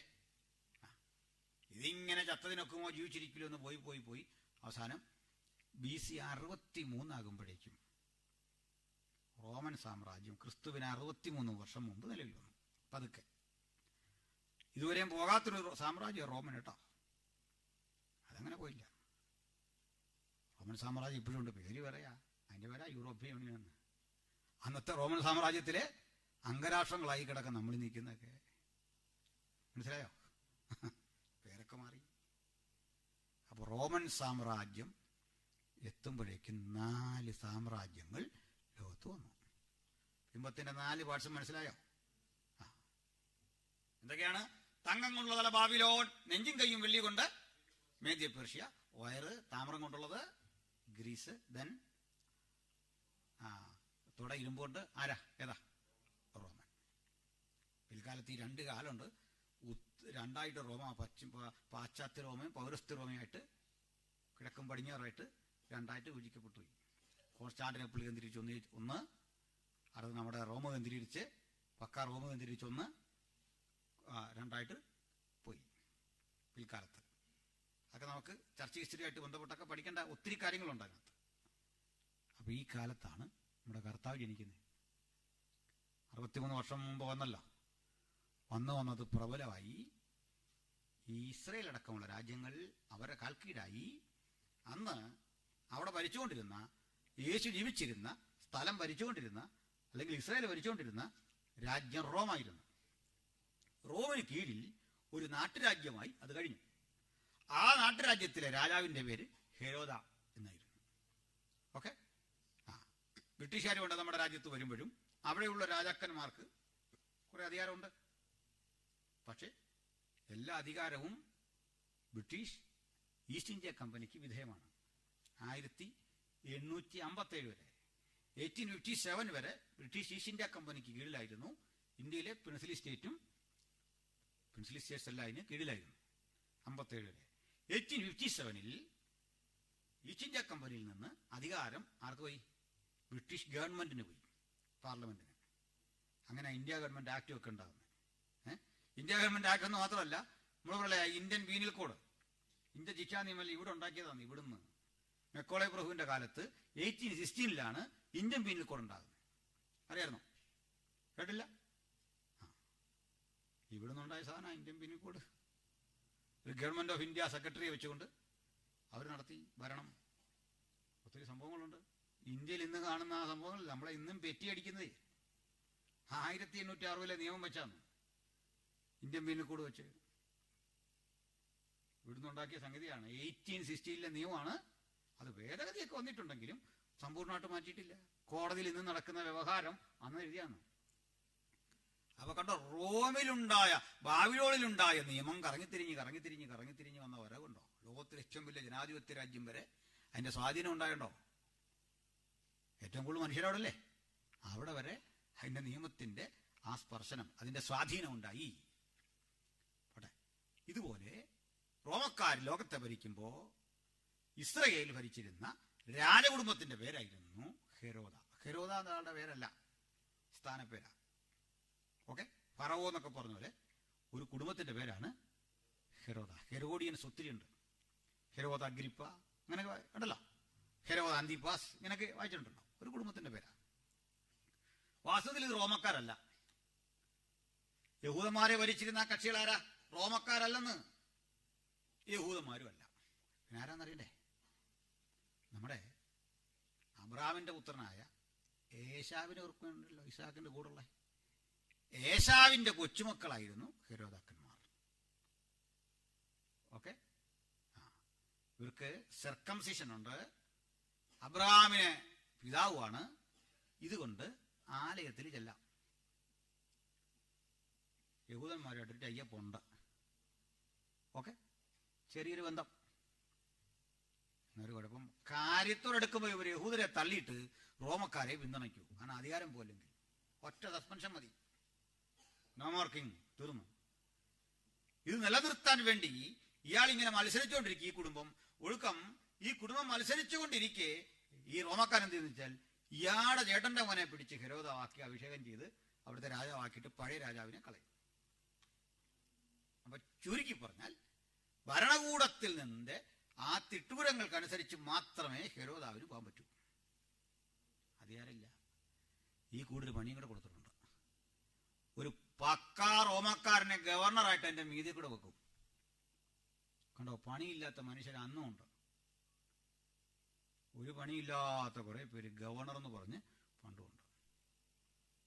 നമ്മുടെ ഗവർണറല്ല കേട്ടോ. നമ്മുടെ ഗവർണർ, എനിക്ക് അദ്ദേഹത്തെ വലിയ ഇഷ്ടമാണ്. അനീതിക്കെതിരെ പോരാടുന്നൊരു മനുഷ്യനാണ്. മന്ത്രിമാരെ പ്രൈവറ്റ് സ്റ്റാഫിന്റെ എല്ലാം എണ്ണം കുറയ്ക്കണം എന്നൊക്കെ പറയുന്ന ആളാണ്. പക്ഷെ പുള്ളിയുടെ ഓഫീസിൽ 200 പേര്. അത് വേറെ കാര്യം.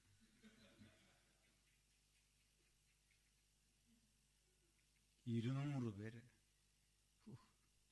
നമ്മൾ തീറ്റിപ്പോറ്റുന്ന 200 പേരെ. എന്താ ജോലി?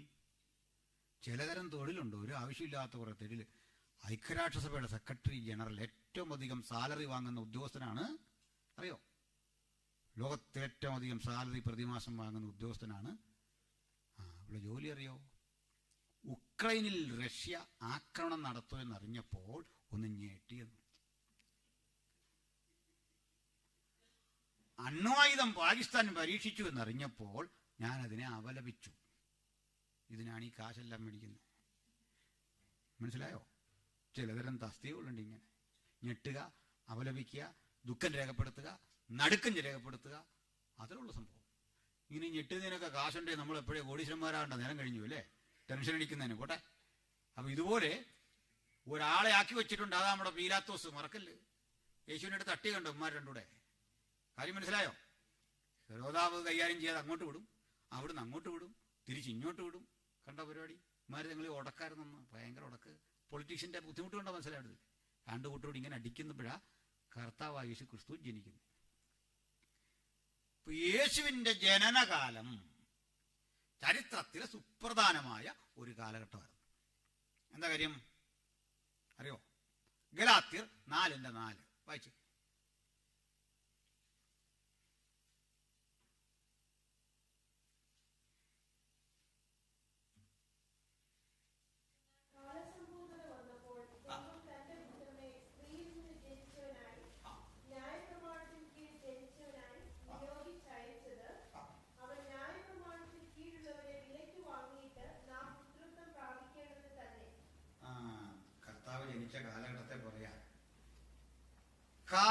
സമ്പൂർണത വന്നപ്പോൾ, ഇംഗ്ലീഷ് വായിച്ച് Galatians 4:4. English. Fullness of time. മതി. When the fullness of time had come, അപ്പോഴാണ് യേശു ജനിക്കുന്നത്. എന്താ ഈ ഫുൾനെസ് ഓഫ് ടൈം എന്ന് പറഞ്ഞാൽ? ഒരാൾ ചോദിക്കുക, ഇങ്ങനെ കാലസമ്പൂർണത വന്നപ്പോൾ യേശു ജനിച്ചു എന്ന് പറഞ്ഞാൽ എന്താണ് ഈ കാലസമ്പൂർണത? അറിയോ? പറയാം. യേശുവിന്റെ ലക്ഷ്യം എന്താ? എന്തിനാ യേശു വന്നേ?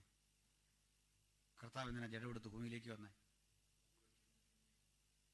അതിനായിട്ടങ്ങ് പറഞ്ഞു, ഒത്തിരി നാൾ സ്വർഗത്തിൽ ഇരുന്നല്ലേ, എത്ര നാൾ ഇങ്ങനെ ഇരിക്കും, മുഷി വെക്കുന്ന മാറട്ടെന്ന് ഓർത്ത് ഒന്ന് പോയേക്കാന്നോർത്ത് വന്നാണോ? നമ്മളിങ്ങനെ വോക്കിങ്ങിന് പോകുന്നില്ലേ, എന്നാ ഭൂമി കിടക്കെന്ന് പോയേക്കാം. അപ്പൊ വന്ന സമയം ഫുൾനെസ് ഓഫ് ടൈം. എന്താണ് ഈ ഫുൾനെസ് ഓഫ് ടൈം? പറയാം.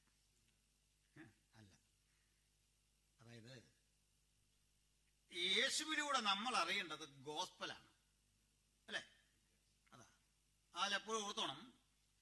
കടലിൻ മീതെ യേശു നടന്നു, 5 അപ്പം 5000 കൊടുത്തു, ലാസറിനെ ഉയർപ്പിച്ചു. ഇതെല്ലാം കേട്ടിട്ട് നമുക്കൊരു ചോദ്യം ചോദിക്കാം, ഇതൊക്കെ ഒരാൾ എന്നോട് പറഞ്ഞെന്ന് കുട്ടിക്കൂ. ഞാൻ എൻ്റെ ശുദ്ധാത്മാവ് ചോദിക്കും, ഇതിനൊക്കെ എനിക്കെന്നെ ചെയ്തു? മനസ്സിലായോ? കടലിൻ മീതെ നടന്നേ നടക്കട്ടെ, എനിക്ക് വിരോധമൊന്നുമില്ല. എനിക്ക് ഉപയോഗം വല്ലതും ഉണ്ടോ? യേശു ഗലീലിയ കടലിന്റെ മീതെ കൂടെ നടന്നപ്പോൾ നമുക്ക് എന്തെങ്കിലും ഒരു ഉപയോഗം ഉണ്ടായോ? ഒരു ഉപയോഗം ഉണ്ടായില്ലെന്ന്. ലാസർ ഉയർത്തു, ലാസറിന് ഉള്ള വീട്ടുകാർക്ക് നമുക്ക് എന്ത് നേട്ടം? മനുഷ്യരാശിക്ക് കിട്ടിയ നേട്ടം എന്താണെന്നറിയണ്ടേ? അവൻ ക്രൂശിക്കപ്പെട്ടു. ഇതായി പറഞ്ഞ, അല്ല പിണങ്ങിയതല്ല. പിടികിട്ടിയോ? യേശു ക്രൂശിക്കപ്പെട്ടത് മുഴുവൻ മനുഷ്യർക്ക് വേണ്ടി. അത്ഭുതം ചെയ്തത് അല്ലെങ്കിൽ ആ പ്രവൃത്തികളല്ല യേശുവിന്റെ മഹനീയത. Crucifixion. You crucified on the cross of Calvary for the deliverance of mankind. ഇതാണ് ഗോസ്പൽ. ഇത് പറയാത്ത സുവിശേഷമാവോ? നമുക്ക് അത്ഭുതം അടയാളം വിശ്വാസമില്ലാട്ടല്ല, ഇതാണെന്ന് ഏറ്റവും പ്രധാനം. യേശു ക്രൂശിക്കപ്പെട്ടത് കൊണ്ടാണ് എന്റെ രക്ഷ യാഥാർത്ഥ്യമായത്. ഈ രക്ഷയുടെ മഹത്വം സ്വർഗത്തിലും പാടുന്ന കേട്ടില്ലേ? രക്ഷ എന്നത് ദൈവത്തിന്റെയും കുഞ്ഞാടിന്റെയും ദാനമെന്ന് പറഞ്ഞ് നമ്മുടെ രക്ഷ കണ്ട് ദൂതഗണങ്ങൾ വാർത്തു പാടുക അവിടെ. അതുകൊണ്ടാണ് എബ്രായന കർത്താവ് പറയുന്നത്, ഇത്ര വലിയ രക്ഷ, ഹൗ ഗ്രേറ്റ് സാൽവേഷൻ. അതാ നമുക്കുള്ള. ഇതെന്ത് ചെയ്യണം? ലോകത്തെത്തിക്കണം, വേണ്ടേ? ആ പൗരാണിക ലോകത്ത് ഇതെത്തിക്കാൻ യേശുവിൻ്റെ വരവിന് മുമ്പ് വഴികൾ ഒരുങ്ങി. അറിഞ്ഞായിരുന്നു എങ്ങനെയാന്ന്? പറയാം. യേശു ജനിക്കും മുമ്പ് ലോകം രാഷ്ട്രീയമായി ഒരുങ്ങി. Politically well prepared itself for the manifestation of Christ or the expansion of gospel. എങ്ങനെയാണെന്നറിയണ്ടേ? പറയാം. ബാബിലോണിൽ ലോകത്തെ ഭരിച്ചത് നന്നായി. എന്താ പറഞ്ഞാലും ബ്രിട്ടീഷുകാർ ഇന്ത്യ ഭരിച്ചത് നന്നായില്ലേ? ധൈര്യമായിട്ട് പറഞ്ഞ നന്നായി. ഒരു 10-25 കൊല്ലം കൂടെ അവർ ഭരിച്ചിരുന്നത് വളരെ നന്നായിരുന്നു. ഇത് രാജ്യദ്രോഹമൊന്നുമല്ല, ഞാൻ എൻ്റെ അഭിപ്രായം പറഞ്ഞു. ആ പാലവും കെട്ടവും കണ്ടില്ല, അതൊക്കെ ഒരു കുഴപ്പമില്ല. ഇരിപ്പുണ്ട് നിയമം, സാധി, എന്തെല്ലാം വൃത്തികേട് അവിടെ നടന്നേ. മനുഷ്യനെ പച്ചയ്ക്ക് കത്തിക്കില്ലേ സ്ത്രീകളെ? വിലങ്കേരി ഇവിടുന്ന് ചെല്ലുമ്പോൾ ഒരു പിണ കൂടി അതിനെ പിടിച്ചു കെട്ടിക്കൊണ്ട് ഭർത്താവിൻ്റെ ചിതയിലിട്ട് കത്തിക്കുന്ന രംഗം കണ്ടു. പുള്ളിനെ പിടിച്ചു മാറ്റാനൊക്കെ നോക്കി, ചെയ്യരുതേ ചെയ്യരുതെന്ന് വിലപിച്ചു. സമ്മതിക്കൂ? ഭയങ്കര പ്രശ്നമായി. ആകെ വിഷയം. 8-9 വയസ്സേ ഉള്ളൂ. ഭർത്താവിന് 10-85 വയസ്സുണ്ട്. അതാ അന്ന് അവിടെ നടന്നിരുന്നേ. 55 വയസ്സുള്ളവൻ കെട്ടുന്നത് 9 വയസ്സുള്ള കൊച്ചിനെ. മിക്കവാറും ഈ കല്യാണം കഴിഞ്ഞ് വരുന്ന വഴിക്ക് ഈ കാർന്നോട് തട്ടിപ്പോവും, പ്രായം കാരണം. മനസ്സിലായില്ല? അതെൻ്റെ ഒരു വ്യാഖ്യാനമാണ്. അങ്ങനെ അങ്ങാണ്ട് ചത്തതായികൾ ഇവിടിട്ട് കത്തിച്ചു. നെയ്യെല്ലാം ഉരുക്കി ഒഴിച്ചാ കത്തിക്കുന്നത്. മുള വെച്ച് കിട്ടും ഇങ്ങനെ മനുഷ്യരീരും ഇതും കൂടെ ഏരി ഇങ്ങോട്ട് കത്തയച്ചു. അവിടെ ചെന്നിട്ട് നമ്മുടെ അന്ന് ഭരിച്ചിരുന്ന നമ്മുടെ മൗണ്ട് ബാറ്റണല്ലോ, പേര് വിട്ടുപോയി. പയളി എന്ന് പറഞ്ഞു. പുള്ളി ഇത് മാറ്റാനൊക്കെ വേണ്ടി ഇരുന്നു. പക്ഷെ അവിടുത്തുകാർ പറഞ്ഞു, ആചാരം ഞങ്ങൾക്ക് വേണം, മാറ്റരുത്. 75,000 സ്ത്രീകളാ മുംബൈയുടെ തെരുവീതിയിലൂടെ ചിന്താവാദി വിളിച്ച് നടന്നത് സതി ഞങ്ങൾക്ക് വേണം, ഞങ്ങൾക്ക് വേണേ പിന്നെ ഇയാൾക്കെന്നാ, ഞങ്ങൾക്കിത് വേണമെന്ന്. എത്ര നാൾ കഴിഞ്ഞ് ഇതൊക്കെ നടപ്പിലായേ? വർഷങ്ങളെടുത്തു. മൗണ്ട് ബാറ്റനാ, അല്ല മൗണ്ട് ബാറ്റനല്ല, അത് നെഹ്റുവിൻ്റെ കടുത്താണ്. അപ്പോൾ ഒടുക്കം ഇത് 13 കൊല്ലം കൂടെ കഴിഞ്ഞ സതി നിരോധിക്കുന്നത്. സുവിശേഷകരാ എൻ്റെ പിന്നിൽ പ്രവർത്തിച്ച്. ഇന്ത്യക്കാരൻ ചരിത്രം എഴുതിയാൽ അതങ്ങ് മിണ്ടുകയല്ല ആ കാര്യം. മനസ്സിലായോ? അല്ല മറ്റാരും അല്ല, നമ്മളതിൻ്റെ പിന്നിൽ പ്രവർത്തിച്ച് സതിയുടെ ദുരാചാരങ്ങൾക്കെതിരെ പ്രവർത്തിച്ചു.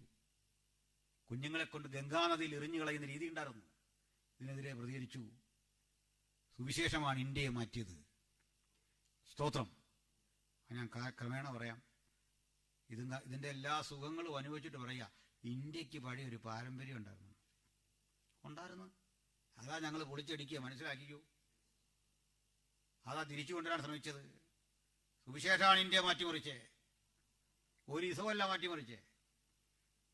കമ്മ്യൂണിസം ഒന്നുമല്ല ഇന്ത്യ മാറ്റിമറിച്ചേ. അങ്ങനെയാണെങ്കിൽ ബംഗാളിലൊക്കെ മാറണം. ഇന്ത്യയെ മാറ്റിമറിച്ചത് യേശുവിൻ്റെ വചനമാണ്. വേഗമുള്ള മനുഷ്യര് കേരളത്തിലൊക്കെ ഉണ്ടായത് സുവിശേഷം നിമിത്തമാണ്. ഈ അക്ഷരമാണ് അവന് പവർ നൽകി, ഈ വചനത്തിലെ ശക്തിയാണ് നൽകിയത്. സ്തോത്രം. ഞാൻ 1947 ആഗസ്റ്റ് 15 എന്ന് പറഞ്ഞ് ഒരു മെസ്സേജ് ചെയ്തിട്ടുണ്ട്. അതിനകത്ത് ഇതെല്ലാം അടുക്കോടെ ചുറ്റോടെ പറയുന്നുണ്ട്. എല്ലാ വർഷവും വീണ്ടും പുതിയതും പറയും. സ്തോത്രം. തിരിച്ചു വരാം. ഈ ലോകം ഒരു ഭരിച്ചപ്പോൾ ഒരു പൊളിറ്റിക്കലി ഒരു ബോധമുണ്ടായി. ഇത് കൂടാതെ റോമക്കാരെ കൊണ്ടൊരു ഗുണമുണ്ടായി പറയാം. ഈ റോമക്കാര് ഒരു കാര്യം ചെയ്യും, നല്ല റോഡ്, ഒന്നാം തരം റോഡ്. ഇപ്പോഴും കണ്ടോ റോഡ് കണ്ടോ ഇവരെ? അമേരിക്കയിലൊക്കെ ചില റോഡ് എന്താ ഇതിലും ഭയങ്കര വീതി. ഹൈവേ എന്നൊക്കെ പറഞ്ഞാൽ എന്താണെന്ന്. അതിന് നമ്മളവിടെ ഹൈവേ എന്ന് പറഞ്ഞിട്ട് ഉള്ള റോഡിൽ കൂടെ കുമ്മായങ്കലയ്ക്കൊരു വര ഇട്ടിട്ട് ഹൈവേ ആണ്. അങ്ങനെ അല്ലെന്ന് നമുക്ക് മനസ്സിലാകുന്നത് ഗൾഫിലും ഇവിടെയൊക്കെ വരുമ്പോഴല്ലേ. ഇപ്പം മാറി, ഇപ്പോൾ ഒത്തിരി മാറി കേട്ടോ, നല്ലത്. അപ്പോൾ ലോകത്തെ ഏറ്റവും നല്ല റോഡ്, എല്ലാ റോഡും റോമിലേക്ക് ഇല്ലേ? ദെൻ അടുത്ത കേൾക്കണം. കടൽ വഴിയുള്ള യാത്ര എളുപ്പമാക്കിയത് റോമക്കാരാണ്. വളഞ്ഞു തിരിഞ്ഞിങ്ങനെ കിടക്കുന്ന കടലിടുക്കുകളെ കനാലുകൾ വെട്ടി ഏകീകരിച്ചു. അപ്പം 4-5 മാസം കൊണ്ടുള്ള യാത്ര 2 ആഴ്ച കൊണ്ട് പോവാം. 2 ആഴ്ച എടുക്കുന്ന യാത്രകൾ 2 ദിവസം കൊണ്ട് പോവാം. എളുപ്പമാക്കി. അവിടെ എല്ലാം തുറമുഖങ്ങളായി. ഇപ്പൊ കപ്പൽ പാതയിൽ അതിശക്തമായ പിക്കറ്റിങ്, മറ്റേ പോലീസ് സൈനിക പിക്കറ്റിങ്, അവിടെയൊക്കെ കടൽ കൊള്ളക്കാരെ കൂടെ അമർച്ച ചെയ്തു. വഴി എളുപ്പമായിരുന്നു. എന്താ ഇതൊക്കെ പറഞ്ഞാന്നറിയണ്ടേ? ഈ വഴി കൂടെ പോയില്ലേ സുവിശേഷം അറിയിക്കാൻ പറ്റുമോ? ഇവന്മാര് വെട്ടിയ വഴിയെല്ലാം പ്രയോജനപ്പെടുത്തി നമ്മുടെ പൗലൂസും ഒക്കെയാണ്, തിമോഥെയോസും ഒക്കെ. മനസ്സിലായോ? ഇവന്മാരെന്തോ ചെയ്തോ അതെല്ലാം ഗുണം ചെയ്ത് നമുക്കാണെന്ന് ഗോസ്പൽ എത്തിക്കാൻ പറ്റി.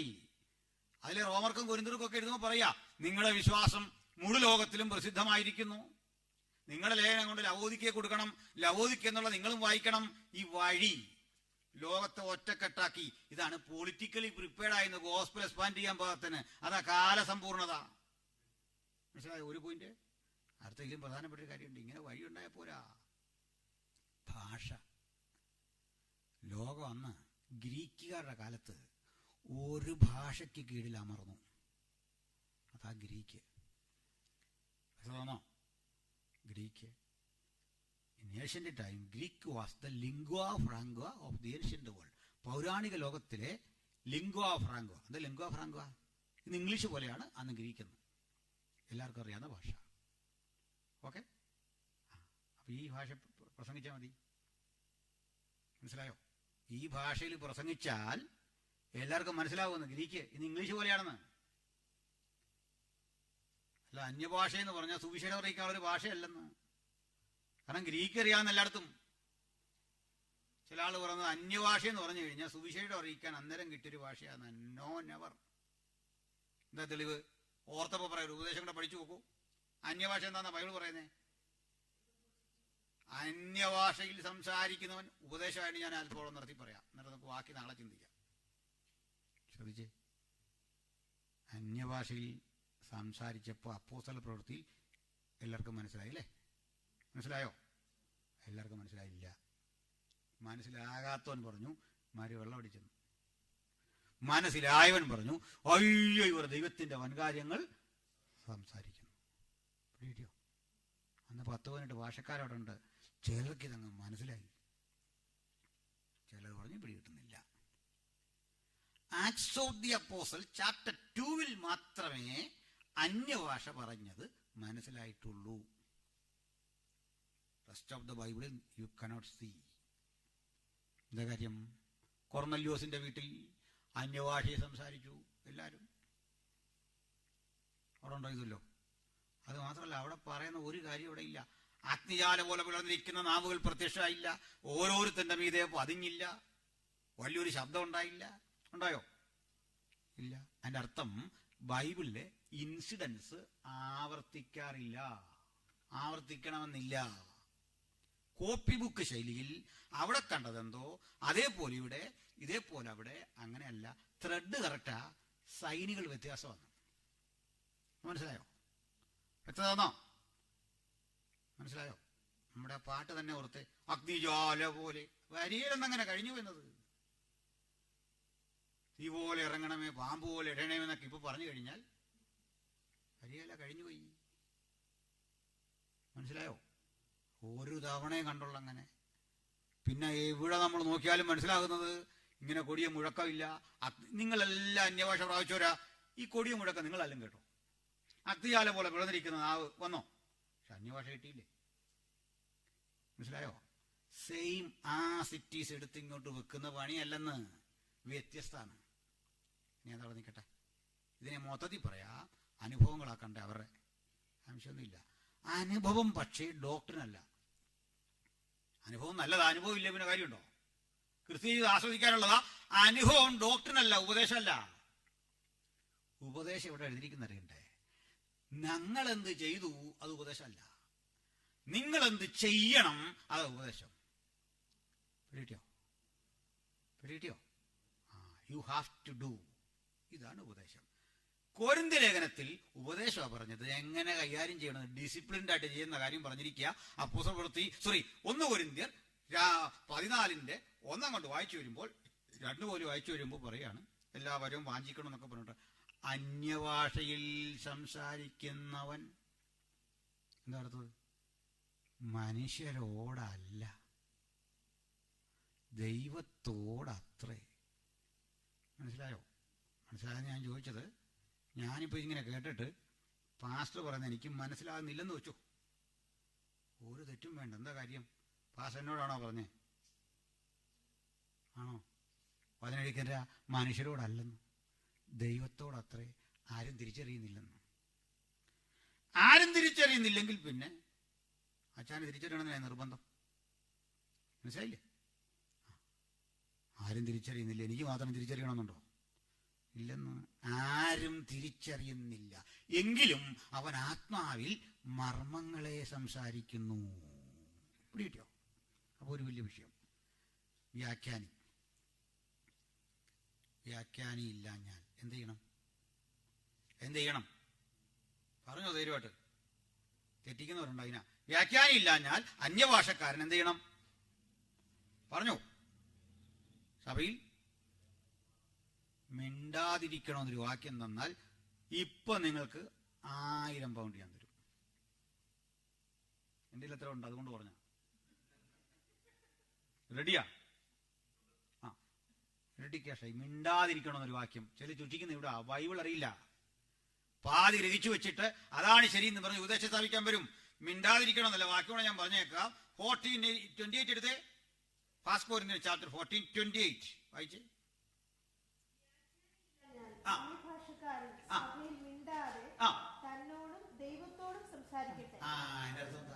മിണ്ടാതെ സംസാരിക്കണം. മനസ്സിലായോ? മിണ്ടാതെ സംസാരിക്കണം എന്ന് വെച്ചാൽ പബ്ലിക് ന്യൂസൻസ് ആകരുതെന്ന്. ഇപ്പൊ മനസ്സിലായോ? അതാ നമ്മൾ തെറ്റിക്കുന്നുണ്ടോന്നോട് നോക്കിക്കേ. ഇതിനകത്ത് മനുഷ്യനെ കുറ്റം പറഞ്ഞിട്ട് കാര്യമില്ല. ചില ആളുകൾ ഈ അന്യഭാഷ ഇങ്ങനെ പറഞ്ഞ് ആരാധിച്ചുകൊണ്ടിരിക്കുമ്പോൾ അത് നടക്കട്ടെ. അപ്പോൾ നമ്മൾ കയറി ചെന്നാൽ നമ്മുടെ കൈ തന്നെ ചൊറ ഇവിടെ ഇരിക്കാൻ പറയും. ഇരുന്ന് പുള്ളീൻ്റെ വാക്ക് ഇങ്ങനെ കൈയടിക്കും. എന്നിട്ട് തിരിഞ്ഞു വന്ന് ചോദിക്കും, ചായ വിത്തൗട്ടാണോ? ആ, വിത്തൗട്ടാ. പിന്നെ ഇതിൻ്റെ ബാക്കി പറയും. 10 മിനിറ്റ് അതും കഴിഞ്ഞുകൊണ്ട് ചോദിക്കും, ഇല്ലിക്കുട്ടിയും കുഞ്ഞുങ്ങളൊക്കെ സുഖമായിട്ടിരിക്കുന്നു? ആ, സുഖമായിരിക്കും. പിന്നെയും കുറച്ച് നേരം അടിയിട്ട് ചോദിക്കും, ഏത് ഫ്ലൈറ്റിനാ വന്നേ? മനസ്സിലായില്ലേ? ആ, അതൊരു ടീം. ചില ടീമുകളുണ്ട് ഈ തടി പിടിക്കുന്ന പോലെ. തടി പിടിക്കുന്നൊരു പാട്ട് പാടുമല്ലോ, ഏലയ്യ ഏലയ്യ എന്നൊക്കെ പറഞ്ഞ്. കുറേ പേര് വാദി പറയുന്നു, കുറേ പേര് അല്ലാതെ പറയുന്നു. കണ്ടു നിൽക്കുന്നതിന് സംശയം വരുന്നു. അവൻ്റെ കുഴപ്പമാണോ? ആ, ബൈബിള് പറഞ്ഞൊക്കെ അച്ചടക്കം ഉണ്ടത്. സംസാരിക്കേണ്ട സ്ഥലം, സംസാരിക്കേണ്ട രീതി പിടികിട്ടിയോ? നിങ്ങൾ പിണങ്ങി. മനസ്സിലായില്ലേ? അന്യഭാഷ വസ്തുതാപരമാണ്. അത് മനുഷ്യരോട് പറയാനുള്ളതല്ല, ദൈവത്തോട്. സ്തോത്രം. വിശേഷിച്ച് പേഴ്സണൽ ലൈഫിലാണ് ഏറ്റവും അധികം ഉച്ചരിക്കണ്ടേ. അതിനിടയ്ക്ക് ചർച്ചയിൽ പറയാമോന്ന് ചോദിച്ചാൽ പറയാം. എന്താ കാര്യം? അവിശ്വാസികൾ അകത്ത് വന്നാൽ നിങ്ങൾക്ക് ഭ്രാന്തുണ്ടെന്ന് പറയില്ലയോ? സത്യ. അവിശ്വാസികളില്ലല്ലോ ചർച്ചിലോട്ട് വരാൻ. ഞാൻ പറഞ്ഞത് അങ്ങനെയല്ല, അവിശ്വാസികളല്ല വരുന്നത്. അപ്പം നമ്മൾക്ക് പരസ്പരം അറിയാവുന്നത് കൊണ്ട് പ്രശ്നമില്ല. ഇച്ചിരി ശബ്ദം എടുത്താലും പ്രശ്നമില്ലെന്ന്. മനസ്സിലായില്ലേ? ആ, എന്നാൽ ഇതേ പണി കൺവെൻഷൻ വെച്ചിട്ട് മയക്കി വെച്ചിട്ട് മുമ്പ് പറയുന്നത് തടി പിടിക്കുന്ന പണി കാണിച്ചിട്ട് പ്രൈസ് ആൻഡ് വർഷിപ്പാന്ന് പറഞ്ഞു കഴിഞ്ഞാൽ ഇറ്റ് ഈസ് നോട്ട് ബിബ്ലിക്കൽ. ഭാവിയായ മനുഷ്യനത് കേട്ടുകൊണ്ട് പുറത്ത് നിൽക്കുകയാണ്. അവനവർക്ക് ഇതെന്തായി? മനസ്സിലായോ? ആ, ഈ പ്രശ്നമുണ്ട്. തിരുത്തേണ്ട കാര്യമുണ്ട് ഇവിടെ. അണ്ടാ മറ്റവനെ അവിശ്വസിക്കുന്നേ. മറ്റവൻ അവിശ്വസിക്കാൻ വടിയിട്ട് കൊടുത്തിട്ട് അതിതൊന്നും പറഞ്ഞിട്ട് കാര്യമില്ല. അതിൻ്റെ അർത്ഥം ഇത് പണ്ടേ തീർന്നു പോയി എന്നാണ് ചിലർ പറയുന്നത്. ഇതെല്ലാം കൂടെ ദൈവം ഒരു കാലഘട്ടത്തിലേക്ക് കൊടുക്കുക. തെളിവെന്നാ? ആ, തെളിവ് പറ. ഇതെല്ലാം കൂടെ ദൈവം ഇടയ്ക്ക് വെച്ച് പിൻവലിച്ചു. സുഹൃത്തെ, എന്നാന്ന് പറഞ്ഞാൽ ഞാൻ പറഞ്ഞു, ഇത് തുടങ്ങിയ ഒരു കാലം ഞാൻ പറയാം. അപ്പോസ്തലപ്രവൃത്തി 2. ഇതെന്നാ പിൻവലിച്ചേ? ഒരു കാലം പറയാമോ? ആ, എനിക്ക് ഡേറ്റ് അറിയാതെ തുടങ്ങിയേ. എന്താ കാര്യം? ആ, കർത്താവായ യേശു ക്രിസ്തു മരിച്ചടക്കപ്പെട്ട ആ ഡേറ്റ് AD 29-30, ഒരു വർഷം തെറ്റിക്കോട്ടെ. AD 30 ഒരു പെസഹയാണ് മരിച്ചതെങ്കിൽ ഒരു പെന്തക്കോസിന്റെ അന്നാണ് അന്യഭാഷ വന്നത്. കോടിയ ശബ്ദത്തിൽ ഭയങ്കര ഇടിമുഴക്കം പോലെ. അന്യഭാഷ മാത്രമല്ല, കൃപാവരങ്ങളൊക്കെ ഉണ്ട്. ഇതെന്നാ നിലച്ചേ? ഒരു ഡേറ്റ് പറയാമോ? ഏകദേശം 10 വർഷം തെറ്റിക്കോട്ടെ. 10 വർഷത്തെ കൃത്യത വേണ്ടെന്നേ. ഒരു സമയം പറയാവോ? 5 ഡിബേറ്റ് കിടപ്പുണ്ട് ഓൺലൈൻ, നിങ്ങൾ കണ്ടാൽ മതി. 5 ഡിബേറ്റ്. അപ്പോഴൊക്കെ പിന്നെ അവർ പറഞ്ഞു, ഇവർ പറഞ്ഞു, അപ്പുറത്തെ പറഞ്ഞു, ഇപ്പുറത്തെ പറഞ്ഞു, വ്യാഖ്യാനിയില്ല, ഇങ്ങനെ പറഞ്ഞ് പോവായിരുന്നു. അപ്പോൾ കൃപാവരങ്ങളെല്ലാം ഇപ്പോഴും ഉണ്ട്. ഒരു സംശയ കരുത്തി വേണ്ട. അതിൻ്റെ വിവേകത്തോടു കൂടി ഉപയോഗം ബൈബിൾ കർശനമാക്കുന്നു. ഓക്കെ. അപ്പോൾ ഗ്രീക്ക് ലിംഗോ ഫ്രാങ്കോയായി, മുഴു ലോകത്തിൻ്റെയും ഭാഷയായി. അപ്പോൾ ഈ ഭാഷയിൽ പ്രസംഗിക്കാം. അങ്ങനെ ഭാഷാപരമായി, മതപരമായി, സാമൂഹ്യമായി, പൊളിറ്റിക്കലി ലോകമൊരുങ്ങി കർത്താവായ യേശു ക്രിസ്തു ജനിച്ചു. മനസ്സിലായോ? അതാ കാലസമ്പൂർണ്ണ. ഗലേഷ്യൻസ് 4:4. ഇങ്ങനെ നിർത്താൻ നമുക്ക്. ഇന്ന് നിങ്ങൾ സൂക്ഷിച്ചു നോക്കിയാൽ കാലം വീണ്ടും ഒരു സമ്പൂർണതയിലേക്ക്. ലോകത്തൊന്നാം നിര യാത്രാ സൗകര്യം, എത്ര എയർപോർട്ടുകൾ, എത്ര നല്ല റോഡുകൾ. ഞാൻ മനസ്സിലാക്കുന്ന ടാറ്റ തന്നെ 500 പുതിയ ഫ്ലൈറ്റ് ബുക്ക് ചെയ്തു. എയർ ഇന്ത്യയുടെ പഴയ ചാവല്ലിയൊക്കെ മാറുക പുള്ളി എടുത്തു. ആകാശ അധികാരം എടുത്തവർ, ആധിപത്യം ഇന്ത്യയിൽ. അപ്പോൾ ലോകത്തേറ്റവും വേഗതയാർന്ന യാത്ര ഫ്ലൈറ്റ് പോലും ആയിരിക്കില്ല അടുത്ത കാലഘട്ടത്തിൻ്റെ യാത്രാ സൗകര്യം. നമ്മൾ ചിന്തിക്കുന്നതിനപ്പുറത്തേക്ക് പോയി. കടൽ യാത്ര സുഗമമായി. ഇത്രയും ശക്തമായ ടെലികമ്മ്യൂണിക്കേഷൻസ് കണ്ടോ? ലോകം ഒരുങ്ങുന്നേ. വീണ്ടും ലോകം ഒരു ഭാഷയ്ക്ക് കീഴിൽ, പണ്ടത്തെ പോലൊരു ഭാഷയ്ക്ക് കീഴിൽ. എന്തിനാ? രാജ്യത്തിൻ്റെ ഈ സുവിശേഷം മുഴു ലോകത്തോടും പ്രസംഗിക്കും. അപ്പോൾ യുഗാവസാനം വരും. ഇത്രയും ചിന്തിച്ച് നമുക്കിന്ന് മടങ്ങാം.